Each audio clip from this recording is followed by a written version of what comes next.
Hello and welcome. This is Rooflemonger, and this is BABERUTHLESS. hey, there we go.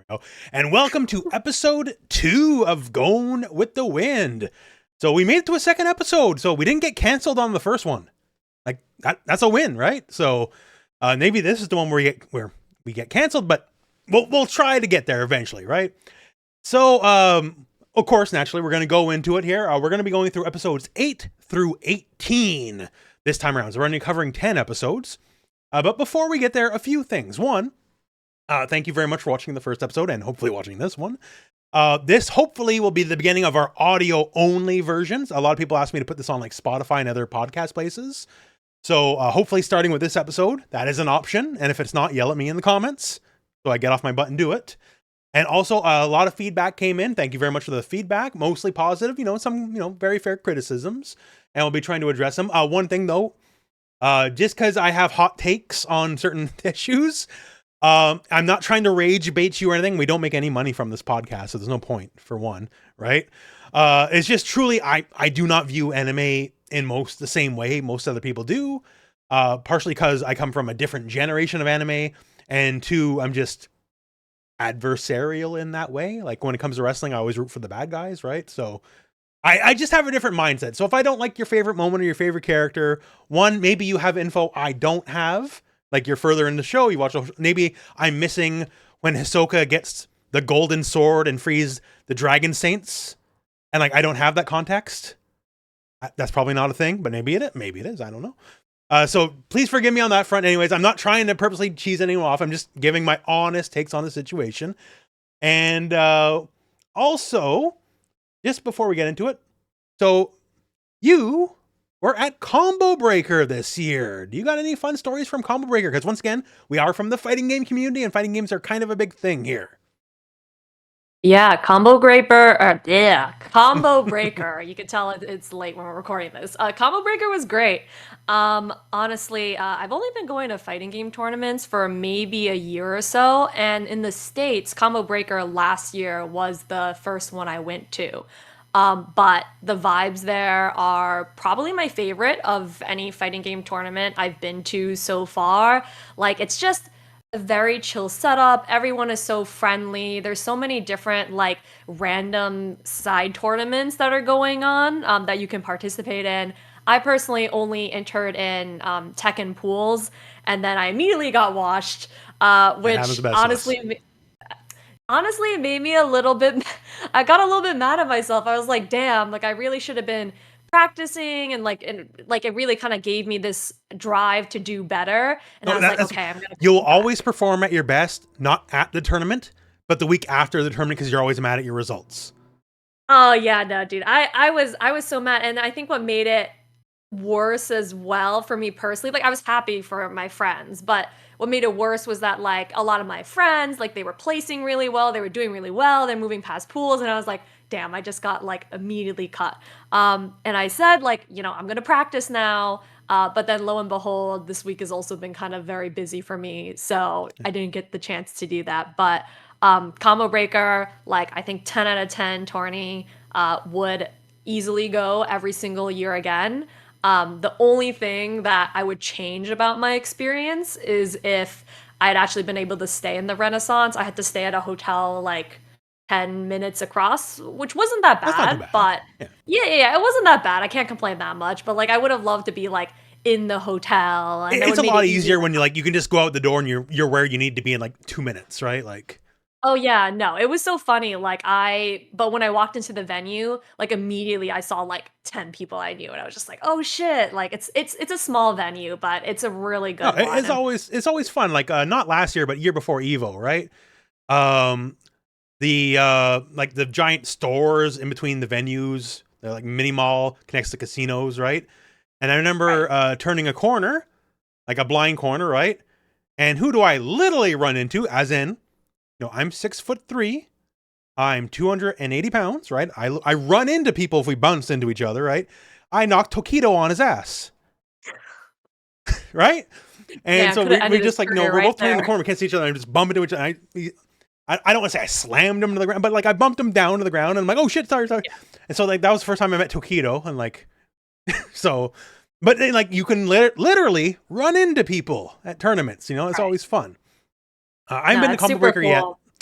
I've been to CEO Taku, Evo a bunch of times. No, Combo Breakers kind of always avoided me because, like, it's expensive to go to tournaments too. Like, it ain't cheap. Oh, One very day much though, so. eventually for sure. Yeah, I was gonna say I'm sad you weren't able to come out, but there's always next year. You never know. And then I'll be at CEO as well. Yeah, So yeah, it's just been like a lot back to back. So I'm like, dang, I really need to like put in some time to practice, but CEO's like we'll 2 see. weeks We'll from now see. too, isn't it? I'm gonna do it. What's that? It's like 2 weeks from now. Like, we're dating the podcast by saying this, but Yeah, yeah. So I'm it's in 2 weeks, but I'm actually flying out to Florida a week in advance to do like a charity stream okay. as well. So like I just like I'm gonna bring my Steam Deck and like try to play on that, but And it's what not an is that ideal. stream? Just so we can plug it. Oh, it's part of so it's a charity stream run by Direct Relief called FGC Coliseum. And I believe they're gonna be streaming it on, oh God, I hope I'm saying this right, the CEO Twitch channel, as well as I think maybe Justin Wong's Twitch channel, but I could be totally misspeaking in that. But yeah, it'll be really cool. It'll be me, but also a lot of other really great like content creators, players, like commentators, like people in the FGC. So it'll be really cool. I'm very, And admittedly, what I'm very days can we nervous look to go forward to that on. for? Oh, it is next. God, let me think. Saturday the 8th Okay. through that I just want to make sure Monday. this goes live before it is, so we don't plug a thing that already happened and we're like, we're doing a Oh weird time yeah, skip. no, All right, perfect. no, Don't worry, that's this will fair. be up before then. Okay, sounds good. And also, speaking of Hunter x Hunter, like, a bit off topic, you know, like, I don't really know like whoever heard of that show, but they had the fighting game demo just go up the other day. And Super have you put exciting. any time into that? I literally just played through the what, oh my God, what am I bringing up? The story mode, which essentially acts as the tutorial. I also, I watched the intro basically, like, and then I immediately jumped into the story mode. But yeah, I mean, it was really cool. It does kind of go into spoilers for the series, so Yes, I did see I the wouldn't go story past bits. I skipped past them because I like, this is why we're doing the podcast, right? I kind of got to go that. in blind to a lot of this, so Yeah. Even some of the stages are like low key kind of spoilers. Like the woods one, the wood stage obviously is not. It's like generic. It could be anywhere. But some of that's the why I other got ones this I'm background, like, because I saw a lot of the wood stuff in the earlier builds, yeah, right? yeah. So Yeah, it's pretty plain. It could be anywhere. It could be like, where the characters just went through like in these episodes. It could be like later on. But yeah, some of those backgrounds I was like, they kind of do allude to things that happen later on in the series. So I was like, maybe, like, okay, the way I'm looking at it is, I'm not too worried about a stage just because I won't have the context. that's fair. But any cinematic, like, even when the game comes out, we'll still won't be done this, right? We'll be a good way through the show, but we won't be done. So my Right, right. understanding is, the character Meruem, who is definitely not Cell. Like, I Yes. won't be doing their arcade mode anytime soon, right? Because I want to watch the show first. Oh yeah, no, he's like way later on. Like Yeah, he's it's like gonna near the be end a of the hot show, is one. my rough understand. I do not know anything about, like, I'm sure someone's mad I call him Cell. I don't know. He looks like Cell, so I gotta go by that. So He does kind of give Cell vibes. I mean, the hat is a little bit knockoff he's got in my Imperfect Cell's opinion. little tail going on there. Like, Yeah, he's got the little tail stinger. I don't know. I think his character design is pretty cool, but I'm also, I don't know. I guess I haven't really like sat down to analyze it, what it looks like. all right. And for my own, just talking about the demo, I did put some time into the demo as well. Mhm. Thankfully, I don't know, thankfully, but like, the characters I'm going to play are not playable in the demo as a base. The Which characters ones are of that? Bisky and Uvogin are definitely the two big ones for me. That's the ones I played at Evo. They're not in the demo because they're the big character. Well, Bisky's very little, but she'll get Mhm. very big. So I am Right. spoiled on that front, I guess, on the anime. At some point, she'll turn into the Hulk, I guess. But that was very fun because she was basically Dark Phoenix. Like, you put the meter in, and then she's the best character in the game. Right, right. She turns into her other The form, muscle form, essentially. yeah. Right. Yeah, muscle form. Yeah, yeah. That's a good way of putting it. But yeah, game flow is good. Like, it's going to be a greasy, grimy, dirty game. This is not an esports prestigious game. nor is it Mhm. designed to be, right? So we're not going to have like that super clean esports shine to it. This isn't 2X Mhm. KO, right? Because like out Yeah, of the you know. gate, like these characters have a level of power that's not normal in other fighting games. Mhm. Like Hisoka can do a full combo to you and then do the bungee gum, which I don't think we Right. will get to just yet. Although, like I know all the memes, like because bungee gum has the properties of both rubber and gum, is what I've been Yes. told. But yeah, he can do some nasty stuff with that bungee gum. Yeah, no, actually, maybe dumb question. I guess I haven't really played enough of the characters to get a feel for like their mechanics, but does Gon have like a Super Saiyan form? I know that's not He what it definitely is, does but the thing like, where he turns into a grown ass man. okay, all right, Yeah, because that's in the intro, so I wasn't sure because I didn't play enough of it, but I wasn't sure if that was actually in the game somewhere. But yeah, so yeah, he gets like a that's deadly interesting. serious look. I am completely lacking context for this. So I'm Mhm. sure it's a spoiler to a degree, but because I don't understand anything about what causes this or like why that happened, he just looks like a very serious man with his hair way too long.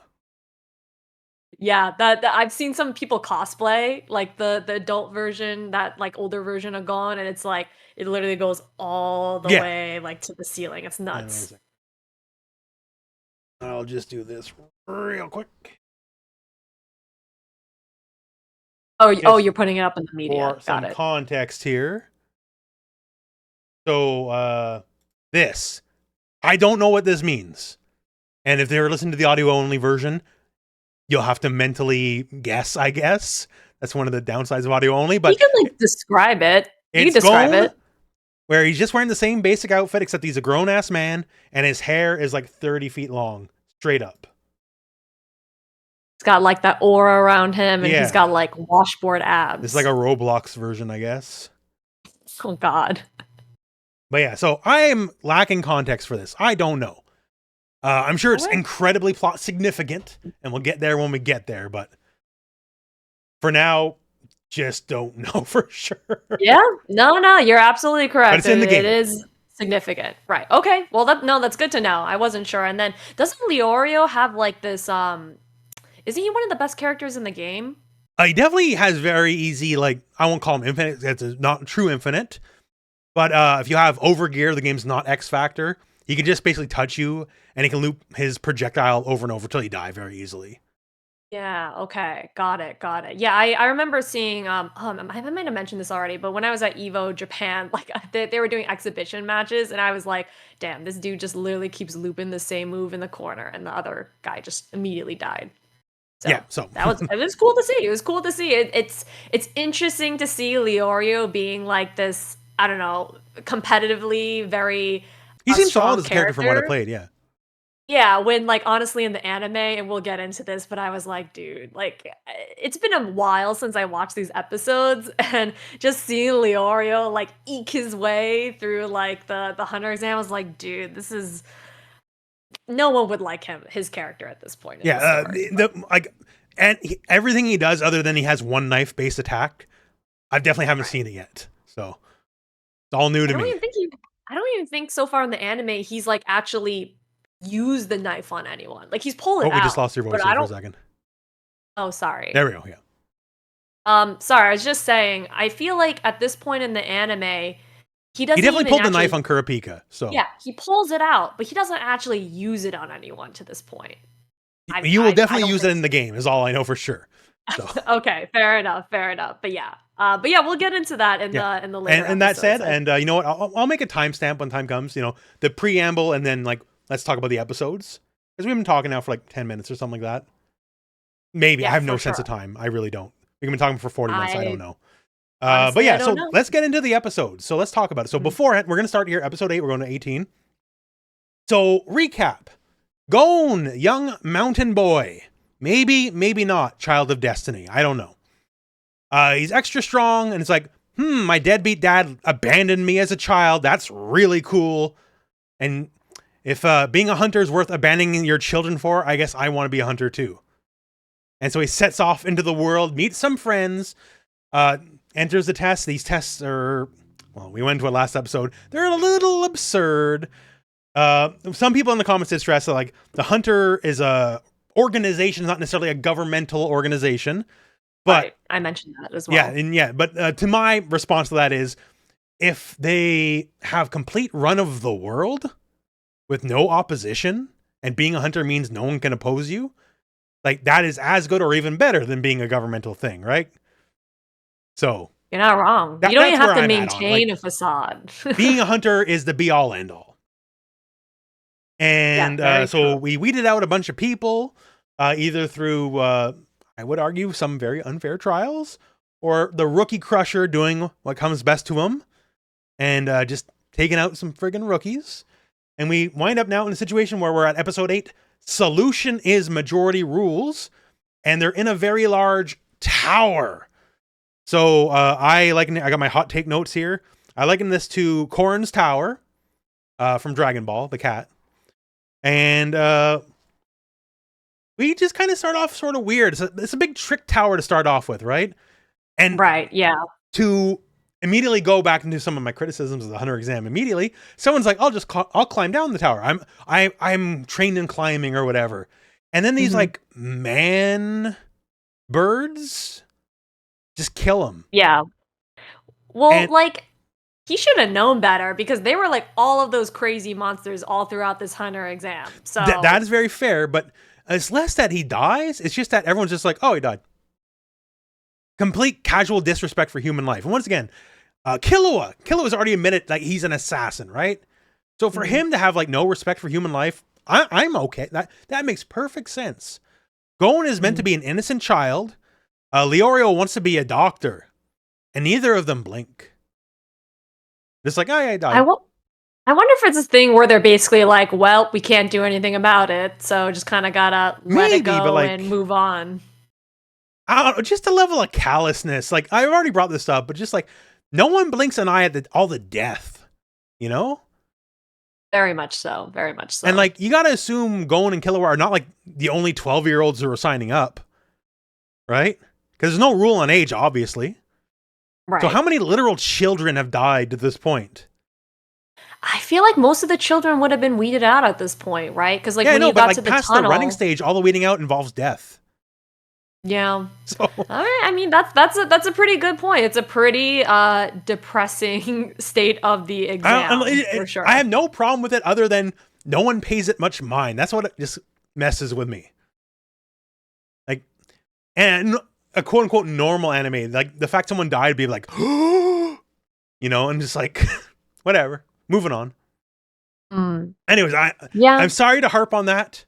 I'm sure it won't be the last time, but I'm sorry to harp on it. So we're at the tower, and turns out it's like a bunch of trick. Like, you can't climb down. That is heavily established. You'll die because these like man monster birds will eat you. And then turns out there's like trick pads or whatever that like bring you inside the tower. Right. And then, so it turns out the tower's run, the examiner's like a prison warden. And he has a whole crew and established. And this is a credit for me watching the dub, because I have like an oh moment. Because one of the prisoners is very easily established as Richard Epcar. Who's that? So if you're a fighting game fan, you will know Richard Epcar as Akuma in Street Fighter V. You will know Richard Epcar as the voice of Raiden for all the history of Mortal Kombat up until the most recent Mortal Kombat, because Raiden became a different person. You will know Richard Epcar as the Joker in Injustice. And you will know Richard Epcar as Geese Howard in City of the Wolves and in Tekken 7. Oh, shit. Well, I should have known that. But here's another fun fact very distinct. And for the anime fans, you will know Richard Epcar as the voice of Bateau in Ghost of the Shell since the 80s till today. Did you know that, sorry, I just had a thought, but Seth is actually the narrator for Hunter x Hunter. Okay. So that's another fighting game connection as well. Because it like hit me while I was watching that. So there you go. There's multiple like fighting games. I'm sure there is, but just specifically, Richard Epcar has a very distinct voice, and it's someone I've always loved since I first watched Ghost in the Shell in the 90s, because I like Bateau very much as a character. And then, you know, later years, like, oh, and then he became Raiden, and then he became Akuma. Like, so he's always stuck. And I just hear the voice. I mean, that's Richard Epcar. Done. So anyways, The deep voice characters. He has very deep voice, very like deadly serious adult male voice, and he's one of the prisoners that we'll talk about later on as well because he's one of the main prisoners. Oh, okay, got it. So that's all established, and it's like, oh, okay, now we need to build a team. Like, you can't progress without a team, and we need 5 people. We got 4, and then we get the heart of the team because Tonpa, the Rookie Crusher, is their 5th member. And he's setting the pace immediately because you got a lot of this arc, if you will, the next 2 episodes is about voting, right? Mm-hmm. And the majority vote wins. And it's like, oh, okay, we have to progress. We just have to open a door. We can't progress without opening a door. So we just need majority. Okay, it's like, okay. And then all of a sudden, 4 votes for open the door, 1 vote for not open the door. And then he's like, oops, my finger slipped. Sorry about that, guys. My bad. He's I don't even understand why he would do that, because obviously he's going to get outvoted at this point. But I guess it's to annoy Leorio. He needs to keep him ready. Right. You know? Like, yeah. Once again, I view him as an essential service.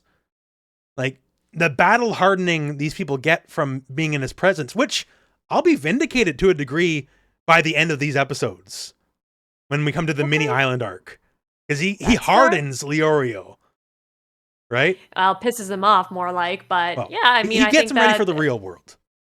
But yeah, so now we're voting, right? And then we come up to the idea of now it's the team versus the prisoners. I got a couple notes here. So the idea here is there's 5 of them on the team. There's 5 criminals. And they basically got to do like a 3 out of 5 scenario in a variety of battles, not necessarily physical battles. Mm-hmm. And every hour the criminals delay them, they get a year off their sentence. And they all have like sentences of like over 100 years, right? Yeah, interesting version of a justice system where like literally you can fight some people and then have your sentence reduced. Doesn't seem very fair to me, but clearly... Well, it's very established just by the nature of the Hunter exams. Like, this is maybe not a fair world. Right. Like, well, and they even mentioned they hired them on as examiners, which like I did not remember that, and I knew that they were part of the exam, but they specifically say they hired them on as examiners. So like I had a big eyebrow raise at that moment. Yeah, and so the idea is, yeah, they're examiners too, so like obviously temporary examiners. Right. But I labeled this in my hot notes like, oh, this must be the first tournament arc. Which maybe not quite by like anime rules, but like a little bit, team battle. But yeah, so like the criminals are heavily incentivized to kind of mess around with these people, right? And so the guy who's Richard Epcar's voice, the criminal, he's like the first guy up. He's like, okay, let's go. And Tompa's like, okay, I'll fight him first. And he gets very sound logic. Like no one can be disagreeing with him yet. It's like, okay, I'll go first. We don't know what we're up against. And I know some of you guys don't trust me, right? So if we need a tiebreaker, you probably don't want it to be me. And everyone's like, yeah, like, good guy. Good guy, right? Right, makes sense. And so mean prisoner dude's like, let's make this a battle to the death. And Tompa's like, absolutely, let's go. Let's go. And hang on a second here. I would have had this ready already, except right before we started the show, I had to reboot my computer and lost it. So I'm now buying time to find this. Yeah, this whole scene is, I think, very funny. Just the way they kind of frame it as this epic match that's like going to be to the death, essentially. And it's like, I don't know, it gave me very much like he's about to go Super Saiyan. Which I'm sure you'll show the visual on screen. That's what I'm looking for here, and this is taking a minute, but no worries. Not a good video for me that I've chosen. There we go. This is a better one, and it's not like we're monetizing this video, so I can just show whatever I want, really. Last video, by the way, got copyright striked in like a million fronts. Jesus Christ! I mean, I'm not surprised. Ooh, look at that! That's a man. That is like some Fist of the North Star stuff. And then, yeah, he just gives up. And it turns out like he was right to like legitimately he was right to do it. He is vindicated. Like, is he crushing rookies? Yes, because he's giving up one of their wins immediately. But then it turns out the plan of evil Richard Epcar Prisoner was he was basically going to punch him in the throat so he couldn't verbally submit, and then they were just going to kill time. Because every hour goes by, they get a year off their sentence, right? So they're going to waste as much time as possible. So in immediately giving up, which, like, he might have took him. He could have. He like we talked about, he's strong. The Rookie Crusher is the real deal. He's been through these exams 30 times. So he has to be a very strong human being. But he doesn't want to win, right? Right. Well, I'm like, do we ever see any examples of Tompa like being physically actually, I like besides like the running portions, right? And obviously he got through He all could of run that, 100 so that should miles, speak and to it. he's a big guy, like, and he can run 100 miles, and like he never even broke a sweat. And even later in these episodes, he can lift very heavy weapons and swing them with no problem. That's true, but I've just never actually seen him like in an actual battle with somebody else. Well, it's one of those deals, like, and I don't think this is an unfair comparison, but like Superman. Superman is the strongest, but he doesn't need to fight. That's not what makes him Superman. So Tompa doesn't need to fight. That's not what makes him go. Is he the strongest? Fair. Maybe, probably, but he doesn't need to display that, right? Right. No, his mode of like the way that he likes to do things is through like deception and trickery. Exactly. That's what he is. So it turns out, even though he was crushing rookies, he was kind of right to do it. Because if he got punched in the throat and couldn't give up, the criminals would have just burned all the time right there. And that's when he gives up the game. Then he's like, you know what? I don't give a crap about you guys. I'm just here to screw you guys over. Like, I got some notes here. My notes say, he doesn't give a shit. He's in it for the thrill. His joy comes from people's despair. Shattering their dreams is like a drug for him. And he just lays it out plain now to all of them. Like, he's not even trying to hide it anymore, right? They know what he's all about. And he also states he doesn't even care about being a hunter. And we already talked about, like, being a hunter means you're almost God in the world. Like, all the money, power, like, you're literally immune to the law. Like, Hisoka, we'll talk about later, like, Hisoka talks about it later in the episodes. You can murder people as a hunter and get away with it. You're immune.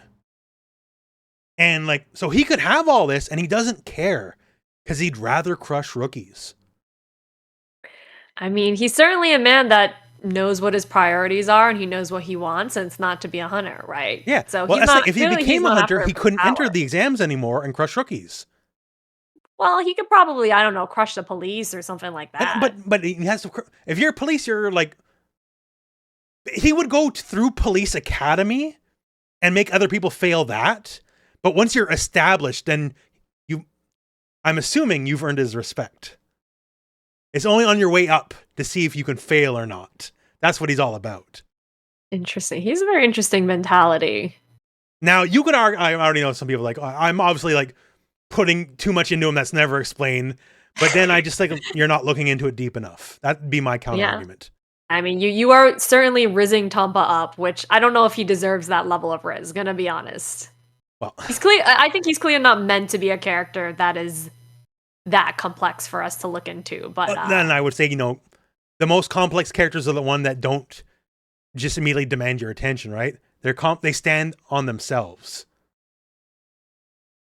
And when you're distracted by, like, oh, Gon's in the credits, he must be the main character, and you're already looking elsewhere. So his complexity will go over a lot of people's heads. But I mean, that's fair, but I feel like, okay, well, we don't have to get into it. Yeah, but, that's where I'm at right now. But that's basically the episode. Right. We're establishing the fight, and that the criminals are heavily incentivized to, like, waste time, right? Yes. And especially, I didn't mention at the top, because their team is on a time limit. The tower has a specific finite time. If you do not clear the tower in the time limit, you lose, right? You have to get to the bottom of the tower before the time is up. And normally, we'll get into it because of Leorio, they would have time to spare. But then Leorio happens, but we'll get into it. So next up is Gon. So episode 9, Beware of Prisoners. And I'll say this episode specifically, this is where I started warming up to Gon. Like, early on, I just see standard little shonen chosen boy and like, oh, he's super powerful. He's got the best smell. He's basically magic, whatever. But this is one where the fight is about being clever. Right. Gon versus the next prisoner, right? Because it's not a physical battle. And Gon was smart. Like, this is like, okay, he's like not book smart, obviously, but he has like a cleverness to him. Yeah, I think that's been established before as well. Like, he just has a cleverness to him that makes him adaptable, right? Not that he's, No, I don't know, maybe the so, most but like special not in the way character. that it sold me on it till this episode. All right, fair enough. Because this is the candle episode. So I got my notes here. So there's no fight. This whole thing is basically a gotcha scam. You're given 2 candles. One is very long. One is very short. It's like, which one will burn first? And it's like, I'll let you pick. You can pick which one you want. And whatever one burns first loses. And then it's like, well, you obviously have to pick the long one because like there's more candle. It'll take longer to burn. But then the fact that like, well, if there's more candle, then it's obviously got to be a trick. So you have to pick the short one. But if it's so obvious it's a trick, then it's so obvious it's a double reverse trick. So then you have to pick the long one, which is exactly why you have to pick the short one. And it's kind of like that infinite logic loop, right? That one side is so obviously the right choice that you can't pick it. And you're being deceived. Like, do I have the wrong take on that? Like, is that what you got as well, or? Yeah, no, I think that's accurate. I think what kind of this part of the exam is really showing. So up until this point, it's very much been like a physical, like a physical feats like running, surviving through the forest. And now as we're getting into the tower, it becomes a lot more of like, okay, not only do you need to have the physical strength to be a hunter, you also need to be able to be flexible in A mental your agility. mindset. Yes, Yeah. you need to have mental agility, which we did, mind you, we did see a little bit of that, like with the lady and the questions and like which one. Yeah, like the whole fake save or choice, like the whatever. only answer is to not answer. Right, yeah, but this is the first time where I think that really becomes, I think more clear. And yeah, I think the whole candle thing, I mean, clearly they are just letting whoever do whatever they want at this Yeah, like point. Like this that's is a clearly very not loose fair. exam, right? Like, Right, super like, yeah, there's clearly no regulations or rules behind whatever the hell they could do, but, yeah, I think, going in this section is he's clearly displaying his, like, mental agility, and I don't know, he's just so cute and peppy when he does it too. He's not, like, mad at the other guy for tricking him. yeah, no, Um he's down. Like, he's not like, oh, you son of a bitch, right? He's like, okay, let's Right. go. So they picked the Yeah, just long like one, and I guess the trick comes in where the guy had dummy candles. So the idea is like it's kind of like oiled up or like lacquered up or whatever. So it will burn faster despite being the longer one that he picked. But the thing is, he had a dummy version of both. So no matter what, it was like a false choice, right? He was always going to get the gimmicked candle either way. And the idea is it's also a little bit windy. So you can't just like kick the other guy in the head and blow out their candle. And then the part where going smart is, as he realized he got hoodwinked, is eventually when it's getting lower, it's like burning so bright so fast, it doesn't matter anymore that the wind is there.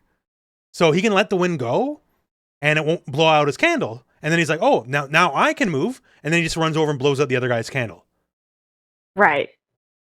Exactly, and the other guy, not like he can do anything. He's just some, like, dude, like, Yeah, skinny he's obviously dude. not portrayed as like a physical threat like some of these other guys are, right? He's just like some Exactly. Weasley dude.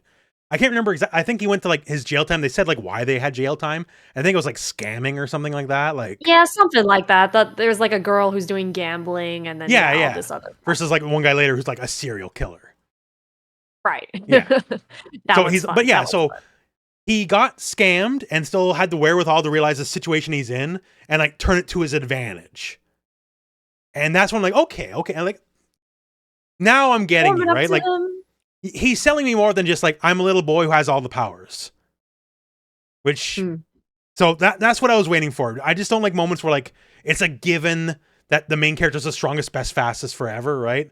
I like situations where he was hoodwinked and still turned it against the enemy in a clever way. Right. So I got more respect for going in. Okay, I mean, I feel like initially he hasn't really been in a lot of situations where he was super Admittedly, like we're still early on, required. like, Yeah. and I'm not looking to be unfair to him, but I'm looking to me like wow me besides the usual stuff. Is basically where I'm at, right? Okay, okay. I mean that's fair. I would say like especially in the initial couple of like seasons, it's a little bit I don't want to call it harder to see, but I think it starts out a lot more standard and then slowly later on, I think that's when Hunter x Hunter really like people love Everyone like the says Chimera like the Ant show arc. starts slower and like really amps up, right? Like Yes, and I mean I agree with that obviously because in these initial couple episodes you don't see a ton of like anything that really subverts that shonen trope, which I think is like kind of what you're looking for essentially in this in the types of anime that you're watching. So, yeah, like this is just for me. Like if I watch any given anime, and if someone immediately says like, "Oh, I'm very strong," like okay, what else you got? Like that's not enough interesting. for me. So seeing So, Gon being more multifaceted here makes me like him more. oh man, you must hate like the what's it called? Like the power fantasy animes, which there are a lot of them nowadays. Like, Yeah, like I once don't know again, if you've seen anything I recently, love but Dragon Ball. My least favorite character is Goku because Goku does. Oh, I'm very strong, and also because I'm a specifically genetically superior race, I can pull ahead of people who train harder than me, like Krillin and Tien. It's not like they lack training, right? Because he's a magic race, he gets to be stronger than them for everything past like Dragon Ball Z, basically, right? Like, I don't like that as much. Versus I Piccolo see. is a strategist. He's never as strong as Goku. And when he wins fights, it's because he's smarter. Okay, and That's what kind of about where I'm at. Like, Vegeta then? How does Vegeta fit in then? okay, well, okay. So I was a younger man when Dragon Ball Z was coming out, right? So Vegeta, when you're a specific age, no matter what you do, Vegeta's the coolest character. He's like, man, I just don't give. I'll just kill anybody. I don't give a shit. And like, if you're a certain age, that's always going to appeal to you, right? So when I was younger, I still Right. liked Vegeta, right? Like I collected Spawn and Punisher comics and like Venom and Carnage. Like the Oh Edgelord stuff, it man, played what? very well. I'm not gonna lie, right? Nowadays, not that doesn't sell me as much. But back then, like I wasn't immune to it, right? Like Okay. like, man, Vegeta's fucking iced the or what was that guy's name? Not Dodoria and Zarbon, the other loser guy on Namek. But Vegeta Oh, ices a lot of guys, right? And he's just like, yeah, man, right. he doesn't give a shit. He just kills them. He doesn't give a shit. Like I like that, but I got older and wiser, right? So Okay, so you like Vegeta more than Goku is what you're saying. especially now, I do now, especially because Vegeta became a very different character over the years, right? But He Vegeta did. became a He did. family man. I know. It's really cute. Like So some he of the side evolved. I like that quite a episodes. bit. He's not just the edgelord anymore. So I still appreciate him. But just Goku being the strongest and then like all the bad choices, like back in the Dragon Ball Fighters, like I was one of the pioneers of Goku's a bad dad. And that earned me a lot of hate back in the day. And now, you Well, know I, what? I don't. That's a common opinion. It wasn't a common opinion back when I used to say it. So all I'll say Okay. is history vindicates me on a lot of things. All right. All right. Fair enough. Probably this podcast isn't doing you any favors either. No, but it's fine. It's fine. Once again, we open this with like I don't have the same opinions as everybody else, right? So that's that. Like I'm not just here to glaze everything. I'm here to make you hashtag ask questions. Number one Tampa supporter. Yeah, and you know what? Maybe 5 years from now, everyone look at him in a different light. Well, I don't know about that. We've gone tangentially off here. So Gon, once again, I appreciate it. Like it showed another layer to the character to me, at least in a more decisive way than before. So I like that quite a bit. And then they're 1-1, so they each got one win. So Mhm. now we need two. And so from there, we go to the next fight. So it's Kurapika, and I got here two different names for him. I got on my hot take notes on my phone. Oh wait, it actually shows this time. Last time it was just Yeah, like I a can kind of blue see it. white blur. I have Pikachu versus Blue Bojack because in my notes he's Pikachu. And on my other notes I have here fucking Captain Turbo Bonzo the scumbag zombie. I was gonna ask, what do you think of his character design? It's everywhere. Like he's not There's a lot going on. He's not a zombie specifically, but he has like a bit of like a Frankenstein's monster thing going on a bit. Yeah, for sure. I think it's interesting. Like, there's been a lot of like characters that we've seen, like the little I don't remember his name, but the little bean dude. One of the wait, have we seen? Oh yeah, yeah, the little bean dude. When they Yeah, drop there's a him off lot at of the like top of the not tower. human people. Right. So I'm like, is this guy a human? Is he a zombie? Like, he clearly looks like clearly he's supposed to be referential to that, but I guess that's one thing that, like, the man I does not don't seem well. know. Like, once again, going back to Dragon Ball, like Dragon Ball comparison, Dragon Ball has a bunch of non-humans in the world, right? Right. It's been established. From what I know early on, Hunter x Hunter seems mostly just like the quote unquote real world, right? There's not just like the president's a dog like Dragon Ball. But then we get like little bean dude, this not Frankenstein monster dude, like some like very like non-standard people. Right. Like, is that something that Yeah. happens more going on, or? I mean, yeah, you do see more of that later on for sure. But I think this guy in particular just really stood out to me because it's like I have no clue what's going on with his character design. He has these like wires that are like going into the back of his Yeah. neck, like his ears, his eyes are kind of fucked up. Like, I don't know. I just thought like some of the character designs on Hunter x Hunter like are very simple and to the point. Like with Gon and Killua in particular, they're very just like I would call them like, simple designs. Yeah. They're not overly complicated. Not over right? designed. Yeah. Right. They're not over designed. They're But not this guy Final in Fantasy particular, characters. yeah, yeah. But I find his character design interesting, and I guess the fact that he's supposed to be kind of this. Well, we'll get into it, but like he's supposed to be a little bit of a trickster. Like I guess that kind of contributes to why he looks the way he is. But Yeah. as interesting The to one thing meditate- immediately clear once he starts because once he starts talking, he doesn't stop talking. Right? Is Yes. dude is full of himself. Like he just goes. He's like, oh, I'm like this, that, like I have all these techniques. And he's up against Kurapika. And Kurapika, like he just runs his mouth. And that's the whole thing is like it's almost like a Dragon Ball episode, except for the fight is like 1 second. That's fair. Because what happens is, and it's mentioned earlier, the Phantom Troop is like, I'm assuming, I don't know anyways, but it's been brought up more than once already at this point, that they're like the big bad. Yeah, I would say they're a major antagonist moving forward. And then this dude is like, oh, by the way, I'm in the Phantom Troop, and he has a Phantom Troop spider tattoo. Right. Yeah. And at which point here, Kurapika, because it's already established, he hates the Phantom Troop. And then you see his eyes go just red, right? Which I don't know if you've heard this, but it's one of the 7 most beautiful colors in the world. Exactly. And not to mention that tattoo, he's also got like the heart tattoos right here. And he's like, oh, I'm going to make you number 20 or something. Yeah, and he's like, all these heart tattoos are like all the people I've killed. Right. It's like a Legend of Zelda like health bar going on across his chest. Yeah. But yeah, so this gets Kurapika's dander up. Let's put it that way, right? And then he just like eyes turn red. He goes in like Terminator mode and just one shots the dude. Straight up. One hit, done. Game over. And like that's it. And then Kurapika afterwards is like regretful of his actions because like I knew he was full of shit from the get-go. Like that's what Kurapika's saying. Like, I know, like, because Phantom Troop members don't say how many people they killed because they wouldn't even know. Because like the number's so high, numbers don't go up that high or whatever, right? Like, so he knew dude was full of shit, just like trying to pretend he's a big somebody when he's not. But just seeing the tattoo like sent him in a rage. He couldn't help it no matter what. And he's disappointed he can't master his rage.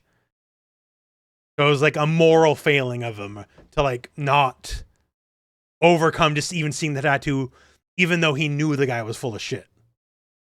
Right. Yeah. It's interesting how like I think he's portrayed as a very like straight and narrow character because like later on, in the next episode, he does certain things where he's like, oh, I can't possibly like take out my opponent now, like while he's knocked out or whatever. But then it's like his end goal is to like murder a bunch of criminals. Yeah. Essentially. Well, we'll get into it. So the next episode is episode 10. Trick to the trick. Wait, is it trick to the trick? Hopefully I wrote that down right. And yeah, so the big crux of the next episode is, dude is, well, they don't know if he's dead for sure. Like that's how it starts off, and Kurapika refuses to finish him off. Right. Because even though apparently my end goal is to murder people, I can't kill people now. Yeah, it's like a weird line to draw. You know, if you're on this gigantic vengeance quest to avenge your clan, like, you know, like just fuck this dude up. He's a criminal. Like he's in here for a reason. You don't need to hold back. But yeah, so it's like Batman logic. Batman, yes. I'm willing to physically cripple homeless people, but I won't ever kill them. Like, I'll make you eat through a tube for the rest of your life, but killing you is one step too far. Yeah, I do not get his logic in this particular area, but especially because at this point, like, it's a frustration, it's wasting time, and it gets Leorio all riled up, right? Because like we're wasting time, we're on a timer. But yeah, so like it basically comes like we can't start the next match because he's still on the platform. We don't know if he's dead or alive. Kurapika won't finish the job. If he's dead, then he won, but then we don't know if he's dead, so like we're wasting time. And then they set up like sort of the next match. Well, actually, wait, I got a moment here because Rookie Crusher. So they're doing a thing like, let's vote if we kill this dude, right? Let's just ice him. And then Leorio gets voted out 1-4. So everyone's like, we're not killing this guy. And then it's madder and madder. And then they start doing like graphs and like diagrams of like voting logic. And it's like, the more the person in the minority gets mad, the more they try to call votes, the less people will vote for them, thus further and further and further ostracizing them. And then it's like, you keep this up, by the end of this, they'll think you're the bad guy, not me. Like, and so he's just, like, once again, he's mentally preparing Leorio for his journey. Because, like, I don't know where the show will wind up, but I think it's very fair to say Rookie Crusher turns Leorio into the man he's going to be. You know, also and here we go. My hot take notes here. God has spoken on the majority of rule speech. Oh, and so you can see my note. It's not. Oh, wait, it's going to reverse the text anyway, so it doesn't fucking matter. Yeah, but next up, because they're having all this happening here, my next hot take note is it's the Joker, baby. Because now we just randomly cut to Hisoka. So obviously, because everyone's going through the tower, right? There's not just the hero crew, which obviously we got to focus on, but Hisoka is there, and it's like he's fighting some dude he knew before or whatever. Like it's one of the examiners from before or something like that. Yeah, like the prior year's examiner. Yeah, and it's like someone he beat up, or I guess maybe it was the examiner that I think it was the examiner that got him expelled from last year, like that because he assaulted him. No, last year he killed one of the examiners, so it can't be the same one. But it's definitely someone who knew him from before. Right. Yeah. And they do this big fight, and like realistically, Hisoka just crushes him. Like it's not a deal. I mostly had this as like just like, hey, remember other people are here too, right? Because then they go, Hisoka gets to the bottom of the tower. Then not Hellraiser dude with all the pins on his head gets there too. And it's like, oh, you beat me here, cool. Then Hanzo the ninja shows up, and he's disappointed he's not the first. Like, it's just like showing like, hey, there's other people here too besides just Gon and friends, right? So I think it's just a little interstitial, like just to remember there's more than just a couple characters in the show. Right, yeah. It's also kind of funny how like it doesn't matter whether or not you get to the bottom early or not. You just got to like wait there until the time is done. I'm just like, because they have to wait out the time limit, right? So a lot of the people are getting done early. They have to burn like 2 days in this empty circular room. Right, with just dirt, nothing else. Not like the room we'll get to later, which is beautifully furnished. I know, that was crazy to me. Yeah. But yeah, okay, so going on from that. So the next fight, they don't know if the guy's dead or alive or not. And then basically that becomes the third fight. It's like, we're going to gamble, right? And what we don't have money, but we can gamble with time. And we're going to gamble with your time left, right? And then like some of the gambling is like, is this dude actually dead or not? And turns out, no, he's not dead, and he's faking being knocked out, because like the idea is, once again, they're buying time, because every hour goes by as a year's off their sentence. And as they keep gambling, Leora is like, you know what? Well, if he's truly just done, I guess it's not a big deal if I just throw him off this cliff that we're on, right? Because like I have like a big circular edge. It's so he's like, kill this man, throw him off a cliff. I'm like, you're the one that's like trying to be a doctor. Of all these people, like Kurapika and Leori should be switched, man. Like in terms of like trying to kill them or not. Yeah, like I guess, well, he's not a doctor. He's going to doctor school is like his thing, yeah, right? pre-med or something like that. So he's not a doctor yet. So he hasn't done no Hippocratic oath yet, like do no harm. I just fuck it. Like if you're pre-med, I guess you don't do that oath yet. I don't know. I do not know, but I just find it interesting that it's kind of switched like that. I can hear. Also, like, they could totally just, I don't know, I feel like there's a third solution here, right? They could totally just take a stick and, like, hit this is Leorio here, to me. Up, right? Wait, sorry, I can't see that. What's it say? I'm a healer, but... Yeah. Pops the gun, like Mercy or something in, like, Overwatch. Yeah, even Mercy. Yeah, Mercy has a gun, right? So... Yeah, she does. So, flexible ethics doctor, Leorio. Yes. And, like, as a doctor, you think he'd just, like, take his pulse or something like that? I don't know. It's just, like... Well, I believe he's, like, very assured that this guy is, like, just faking, right? Like, that's sort of what's doing it. But then, the lady, and it's her being a lady matters, unfortunately, because the next episode is where I lose a lot of respect for Leorio. She's like, you know what? I'll bet your time, on the fact that he's not dead and faking. And then dude's like, okay, well, I don't want to be thrown off the edge. So yeah, I'm not dead, guys. Right. And so she steals a giant chunk of the time. Now, this lady here, lady prisoner, pink-haired girl, right? So my initial take before anything else is she looks very much like a Toriyama character. Like she looks like a Dragon Ball character in the Hunter x Hunter world. Yeah, I guess the prison, you know, must give you some good hair product or something like that. It's mostly in the eyes, I guess. But just like no one else had eyes like that to this point. And like it's not even like a big deal. It's just something I noticed. Like I think I got here my hot take notes. She's very pretty, you know. It's a pretty lady. Well, unfortunately, as we'll get into, I guess. But girl has Dragon Ball face is what I wrote. I agree. She definitely stands out. She definitely looks a little bit different in terms of her character design. But yeah, so we established that dude is not dead. So, but by doing so, they forfeit a lot of time in this gambling game they're going. And we go to episode 11, The Trouble with Gamble. Immediately I got written down here, Leorio loses me with this episode. So obviously we just saw the picture, unless you're listening to the audio version, then while we were talking about a girl. Anyways, obviously a girl. But then they do another gamble for time. It's like, well, am I really a girl or am I not a girl? Right. And it's like the candle thing. It's like the most obvious answer, right? Yeah.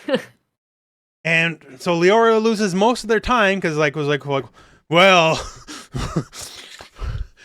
just gotta check for myself, you know, like, and he gets like super pervy and like he basically throws the bet to fondle her. Yeah, no, I like that whole scene. I was just like, this is Leorio. What are you doing, man? Like, and then also looking at it with an objective thought, if he wants to be a hunter. Hunters are super powerful, rich, and famous. If he's just looking to get his rocks off, pass this fucking test, get your hunter license, and then you can be a creep.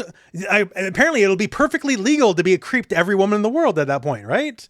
Right. He's trying to get rich anyways, right? Exactly. Might as well just like get rich. Pay if for this is women. your goal here, buddy, like keep it in your pants just for a fucking episode. Get where you're going, and then you can live the rest of your life like this if you want to, right? Like. Yeah. No, it's also this is a bit of a tangent, but like when she takes off her hood, it makes a little like the show makes a little noise. It goes like wow or whatever. Is that the origin of this Okay, sound clip or am I making that I don't up? have this written down here, but I've heard this noise later on too. I'm further along than these episodes right now, right? And I heard that noise again, and I'm like, is that the meme noise? I think so. So I'm like, did it I start from hopefully I can here? Google this Is that without. a stock? Was that a stock audio? I was like, I was just like, is this where it all starts from, right? Is it like from Hunter x Hunter and we just never knew it, right? Okay, hopefully we got this here. Bear with me 1 second here because I got a YouTube ad. Support your YouTubers, folks. Watch the ads. Okay, yeah, here we go. So I'm going to crank the volume up on this bad boy. And we're going to switch over. So, please, at home, let us know. But Is that the wow Can't hear noise? And I don't think you can hear it on your end, but okay. but they'll okay, be able to got hear it. Is that the wow meme? Let us know, because I don't know, because I heard that. And it just like, is that it? Is that where that comes from? I don't know. That's why I was like, I was just curious. So they'll let us know in the comments, I guess. Thank you very much. All right, so for I commenting. know someone. I know someone out there knows it for sure. Yeah. For me, first time watcher, I'm obviously not equipped to answer that, right? So, but it's definitely like I've heard that a million times in a million places, and I'm like, Yes. is that it? Like, Someone out there knows. I guess we'll find out. But yeah, so he throws away almost all the time on just being a creep, right? Right. All respect, just down the drain. Yeah. And then Rookie, I read here, Rookie Slayer lets him know what's up. Like, you just sabotage the team. You're worse than me. Because, like, he could have won. Because we go to the last bit, which is just rock, paper, scissors. Right? And then, again, a very impressive, like, diagram and graphics of, like, the mental process of rock, paper, scissors. And then, like, he's so mentally crushed that he can never get the right, even though it's just RPS, like, it should be very easy, right? But he's so mentally defeated, he can't do it. And then she wins. So now it's 2-1. Like, they're going to win the next game, right? Right, exactly. Or 2-2. So this is their last chance, basically. Their last chance. And then they do a very anime thing here because they're doing a lot of build-up for a very quick resolution, right? So then we go to our next guy. And this is the serial killer, right? And it's like he killed like over 20 people. Like, they show off like he's just putting his hand across the wall and just his fingers grazing the concrete can destroy the concrete. He crushes it. Yeah, so like he's like effectively superhuman. And I also wrote down he sort of looks like Stan Hansen, famous Japanese wrestler. Don't worry about it. Just okay. If you're a wrestling fan, tell me if you feel the same vibe. But I feel like to me he looked like a Full Metal Alchemist character. I don't know why. Maybe it's the mustache. The blondish. Yeah, I think that's it. Stan Hansen had a very big mustache, is the thing. So, and he's up against Killua, and then logic being, well, we got this turbo serial killer who's like 8 feet tall, 400 pounds, versus small boy. Should probably go one way, but we do now have the benefit of knowing small boy Killua. As mentioned, like he's brought up that he's a turbo killer assassin person, right? Right. But we haven't seen much of it. Like we've seen him do like the shadow walk against like the director. Mm-hmm. Oh, there we go. That one came through. I was about, before the podcast, I was saying how good my sound gate is. But the ambulance 10 feet away from my house finally got through it. I'm sure you heard like a brr at least or something like that. Just a little bit, but I don't know. My audio might be different than everyone else's. That was so loud it shook the apartment a little bit. Oh, good Lord. Yeah, but my gates are so good you can only barely hear it. So I'm very proud about my audio. Anyways. True. Also, sorry, very random, but apparently there are cars in this universe because like in that flashback where they show like the mass murderer and like all the people he's killed or whatever, like there's a car in there. And I was like, I didn't notice that the first time I watched it through, but then like the second time I was like there's the technology of the universe seems very up and down. Right. Because they definitely came in through the airship to begin with, right? So there's a base level established there, but And I know this much about what's to come, but I have heard of the infamous Greed Island, which is apparently like Right. a Super Nintendo game. Yeah, pretty much. It's a video game, Yeah. essentially. Yeah, So they got TVs and stuff like that too. But yeah, I just I thought it was operate on, they interesting. at least have like a 90s level of technology. Oh, sorry, I lost you for a Oh, second. hello. Yeah, yeah. Yeah, Okay. I operate on, they have at least like a 90s level of technology. Okay. Fair. That's what And I'm it's just going. like they're like on these wooden ships on the Hunter exam. And Yeah, then that's the it's thing like, is they're oh, taking like Age of Sail Discovery ships at the beginning, but then it's right to airship. Like they're in like a Final Fantasy world. okay. Yeah. That's fair. That's a good way of thinking about it. But yeah, so not to oversell it, so Killua shows this assassin shadow walk that they foreshadowed it. It's a big deal. Maybe not to the director though, but the people that are not on the director's level, he Right. shadow and just rips his heart right out. Like not even like a Kurapika one shot the dude, but like one shot punch knocked him out. This literally like Mortal Kombat 1 Kano grabs the heart, rips it out, done, and shows him his beating heart before he dies. Right? Yeah. And that's it. Like, So they sounds win. like, yeah. And then Gon, once again, Gon doesn't blink twice. Just sees the guy cruelly Leorio. Like, to be fair, everyone else is like, what the fuck, right? Like Right. Leorio and Tom are like, I'm not messing with this kid. But Gon's just like, hey, good job. You murdered him. They're just best buddies. He's Yeah, happy for I his just, friend. my buddy's a little wacky. Sometimes he rips people's hearts out in front of me. Like, no big deal, you know? Yeah, he's definitely got blinders on, you know? Like if you're one of his people, you're one of his people, right? And if you're not, well, fuck you then, basically. I get if you're one of his favorites, yeah. But anyway, so he just ice cold murders a dude, which once again, not a problem to me, other than Gon no sells it. Like, I don't know how much this comes. Like, Gon just seems completely a nerd to death. Like, it's just not. He sees people. He's never really reacted to people dying in front of him. Yeah, Other than no, like, I mean, be like, that's true. oh, haha, whoops. Yeah, not really something that's super addressed at all, honestly. I don't think so. I might be misremembering that. But, At least at this I point, mean, like, because once again, Tompa and Leorio are like freaked Right. out.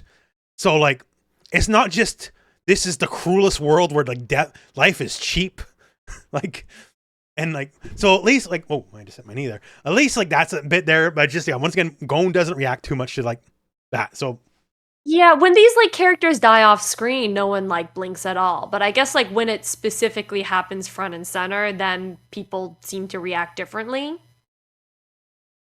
But I yeah, don't know, but yeah, so that's the win. So they beat the prisoners decisively, but Leorio lost them like 50 hours or something like that when they're gambling their time, right?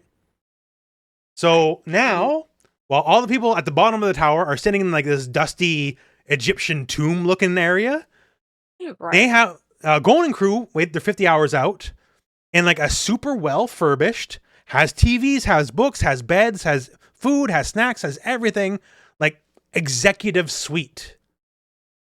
And they just have to sit there for 50 hours.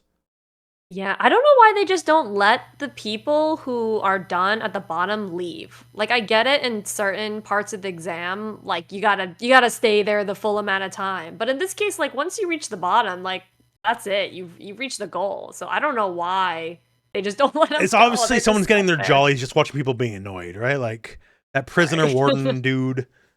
Like, I don't know. It's just weird. But anyways, so that's the end of the episode. We go to episode 12, the last test of resolve. And not much happens here at the beginning because they're just like most of the episodes like them killing time in the room, right? They're just reading. Tompa's just like annoying Leorio by like sleeping with his feet in his face, which you know is a proper move to crush rookies because you have to break them on every level, right? But not much. I have here Killua doing 6 skateboarding tricks while passing the time because he's just like, wow, look at me do kickflips. Which Right, they're pillow fighting. Yeah, they're pillow fight. Like they're just kids. They're being palling kids. around. At one point, like Leoro's really mad at Tompa, and he's asleep, right? And he's like, "You better not be asleep." Or you better be asleep and not like faking being sleeping or whatever. I got here my hot take notes here. Pretending to be asleep to own the libs. Oh my god. But then also kids having a grand time, foot wars because they're just like kicking at each other. The monkey man shows up again. The guy who has a little monkey on his shoulder because they cut to the bottom of the tower, Right. like who passed, and the little monkey man's there. And so we finally like get past that, and it's like, okay, back to another door. Majority vote opens the door, and then it's 4-1 again. Sorry. So I was just gonna say they could have easily shortened that by like 10 minutes in the episode. I feel the pacing would have been a little bit better. Yeah, like this was like, it's not a filler episode because stuff happens, but they wasted a lot of time on this episode. Yeah, I feel like it's called what's it called? A bottle episode, right? You're just in one room the whole time doing nothing. And nothing really of consequences happening. Exactly. Like, they could have easily cut that. Like the room stuff we just said, that's half the episode. But yeah, they get to another door, another majority vote, but it's 4-1 again. And this time, Leroy was like really mad at Tompa, and he just loses his shit. It's like, why are you doing this to us still? And he's like, I didn't. I voted to open the door. You fucked up, dude. Right. And Gon is like, Gon's like, I just pressed the wrong button. Sorry. And then Rookie Crusher's like, you disgusting pig. You owe me an apology. And he's completely right to say it, right? And it's like, I'd rather die than apologize. And like, Leorio is mentally defeated at this point. Like, he screwed up. He let the team down. He raged on Rookie Crusher when Rookie Crusher legitimately did not do anything. So he's the guy holding the team back at this point, basically. He's the low part of the party. But yeah, so they get to the other room. This is where, like, I think this is why they had to waste so much time in this episode. Because, like, the last 5 minutes is where, like, 90% of the plot happens. But they get to this room, and the thing is, they lost all their time, right? They're like, they have, like, an hour left to get to the bottom. Yes. And there's 2 doors. One door, everyone can go through, no problem, and it's an easy shot to the bottom. But it says it'll take them, like, I can't remember the exact time, but it's more time than they have. And the other door, 42 hours. It's like 42 hours or something like that. It's like a long ass. If they didn't waste time, it would be the easy option. But Leorio wasted all their time.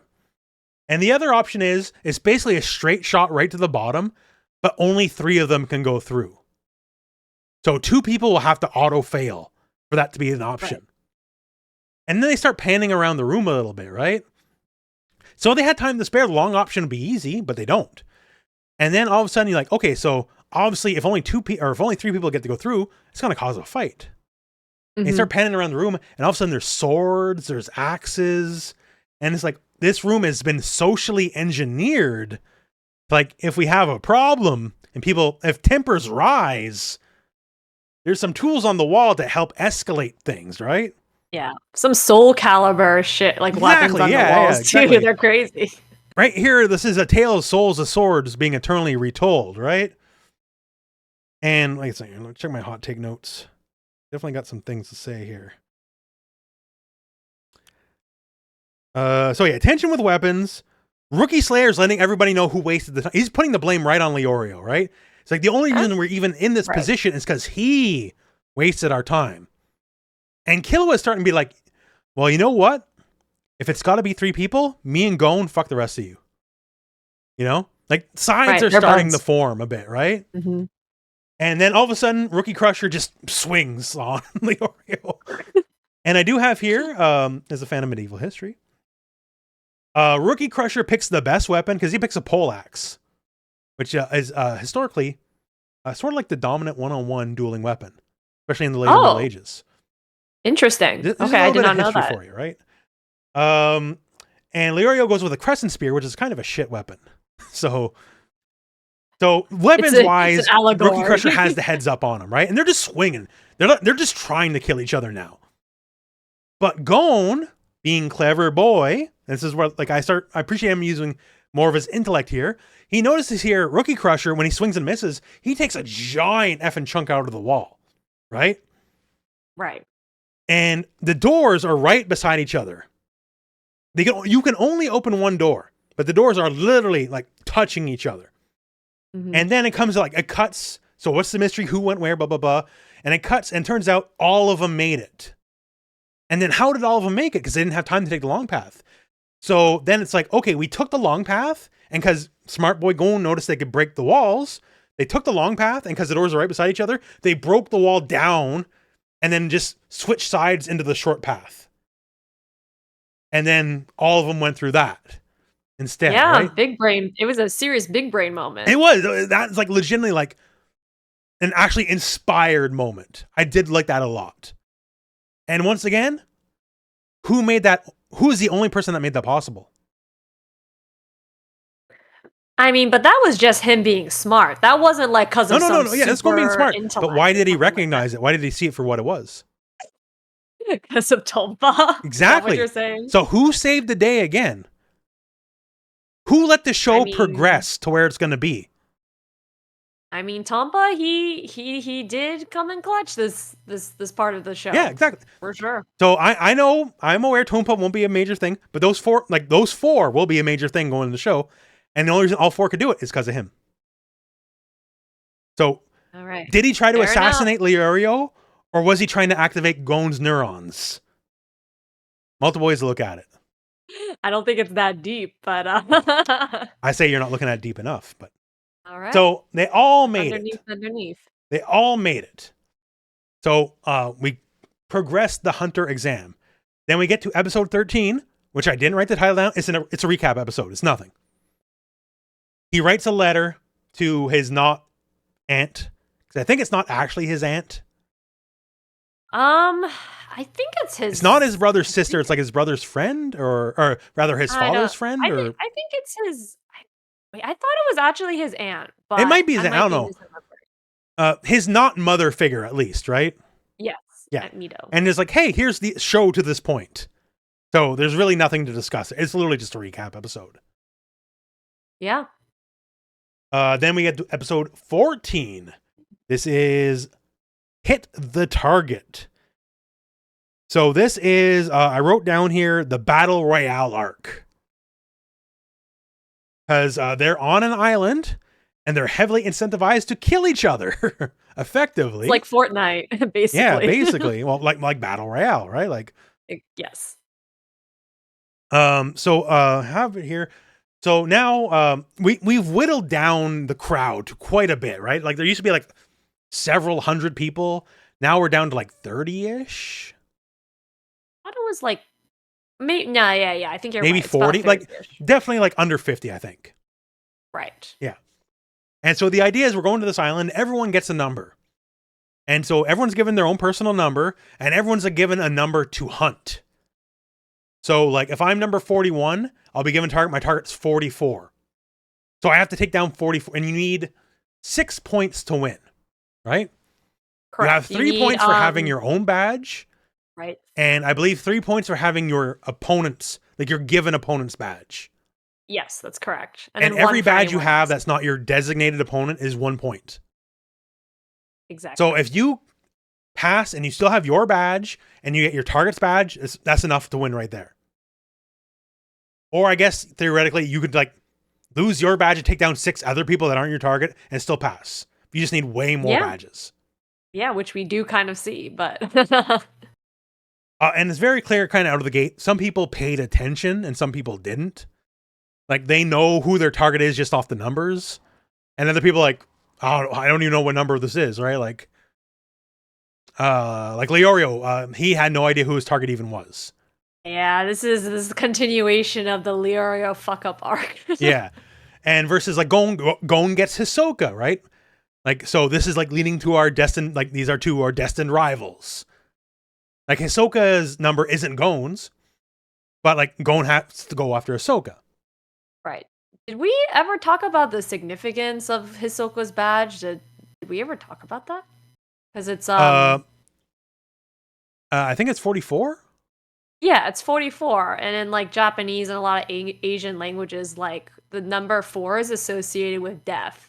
Oh. So I think it's just like it's like a fun little thing. Basically, we're saying like don't fuck with this guy because like he means death. Oh, I had no idea. Okay, like it's very obvious. Like he's physically the greatest threat of everybody on the island, right?